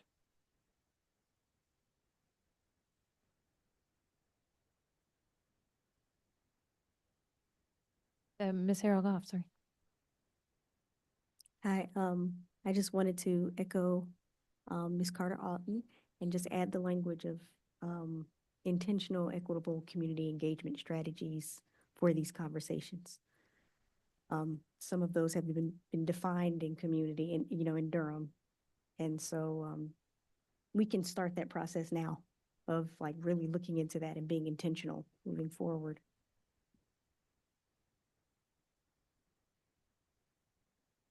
And Dr. Lewis, did that give you enough feedback or do you need? I think I heard before the public hearings, I heard that from Board Member Chavez, correct? For the community meeting. Is that correct? Sorry, is the community meeting the public hearing? No. No. Sorry, I was misunderstanding. Carol Goff? I think a good window of time would be sometime between the two public hearings to have that community forum. Sometime between February 20th and before the next public hearing on the 27th. So that there's a public hearing, then there's a community forum, and then that might encourage other people to come back for another public hearing so I think that might be a good time to figure out when to have that. So if I'm hearing this correctly, Ms. Chavez requested that this happen before the the community engagement happened before the February 20th public hearing, but Ms. Harold Goff, you're recommending it happen between February 20th and March 27th.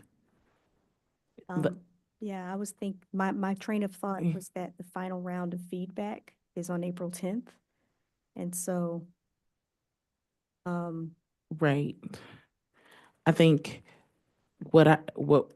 and the request from Ms. Carter Otten was for it to be in a location that's typically not Fuller Building.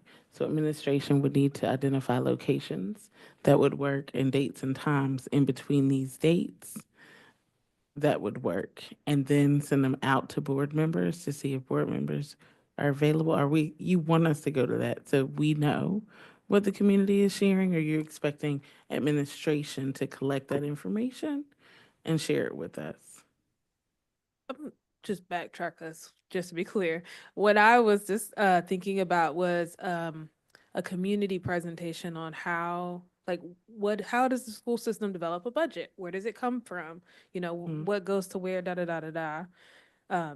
And I was personally thinking a little bit that it might be before your public hearing so that there's a groundwork for coming to the public hearing for those things. Now, I think having a space that's amenable to all the people that want to come feels important. So I think I will leave it to you all to think about what the right space is and presentation space and how to have conversations.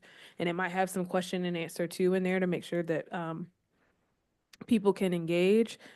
I think if I go back to my other point around the public hearings and thinking we might need to separate them from a board meeting, I think if it was possible, and I know this takes a lot of work, if we did one at Southern and one at Jordan or one somewhere across in the community so they could be outside of the boardroom.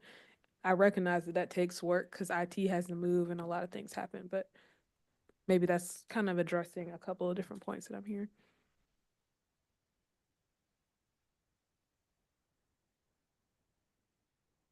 Okay, so I withdraw my motion. But that's a lot different than the calendar as presented.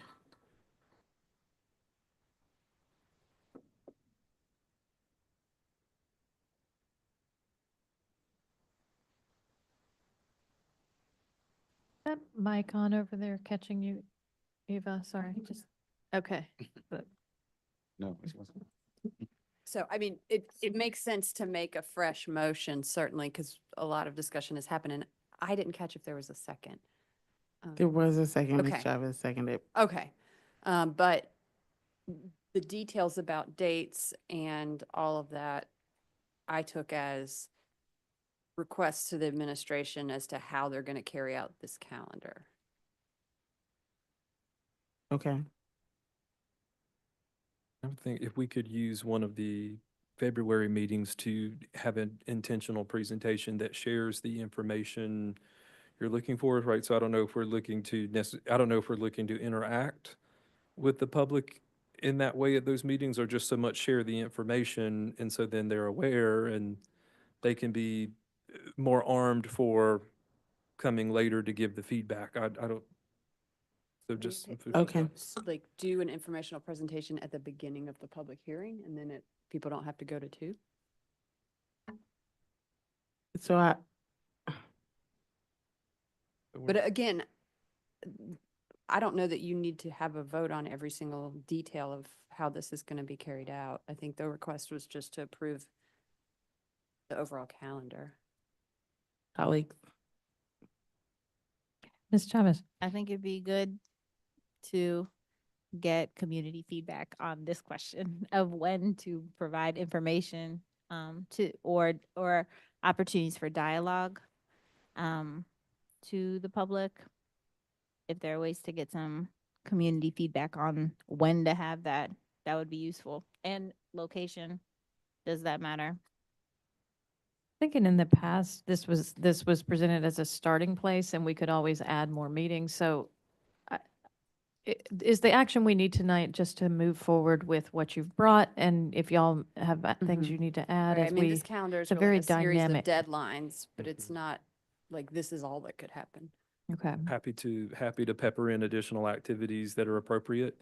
And then this approval will trigger activity that's going to happen in the district to do the work.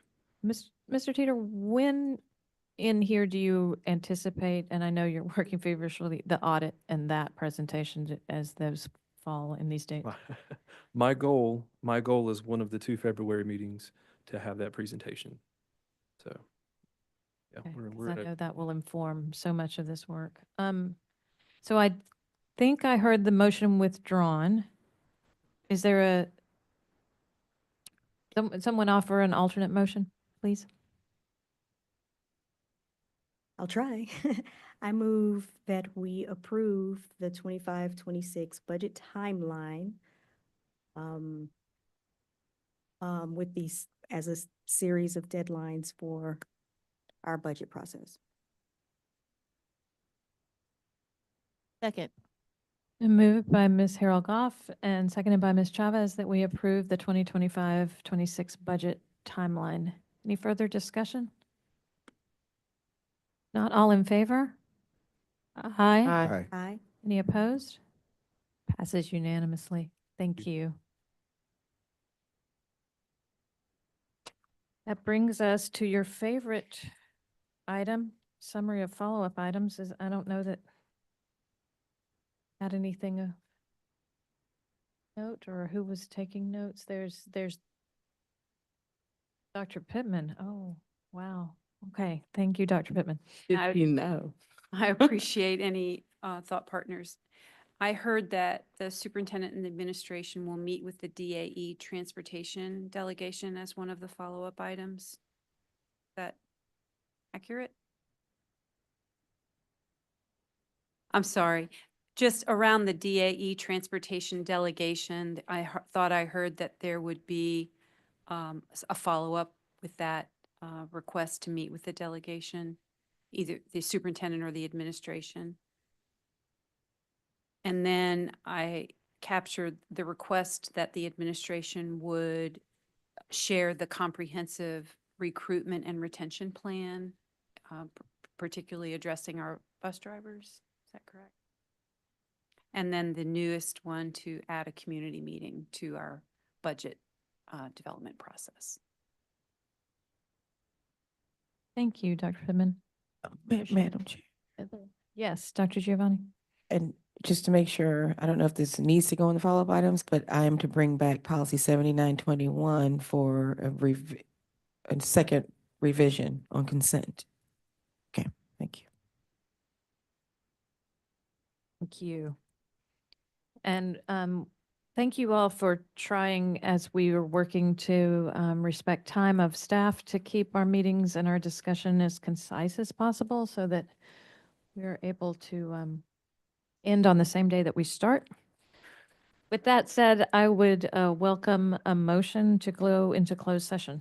I move that we go into closed session for the reasons stated on the agenda. Second. Been moved by Ms. Chavez and seconded by Ms. Umstead and Mr. Tab that we go into closed session for the reasons stated on the agenda. Any further discussion? If not, all in favor? Aye. Any opposed? Passes unanimously. We are in closed session.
Welcome back. We are back. And Dr. Lewis, you had a recommendation.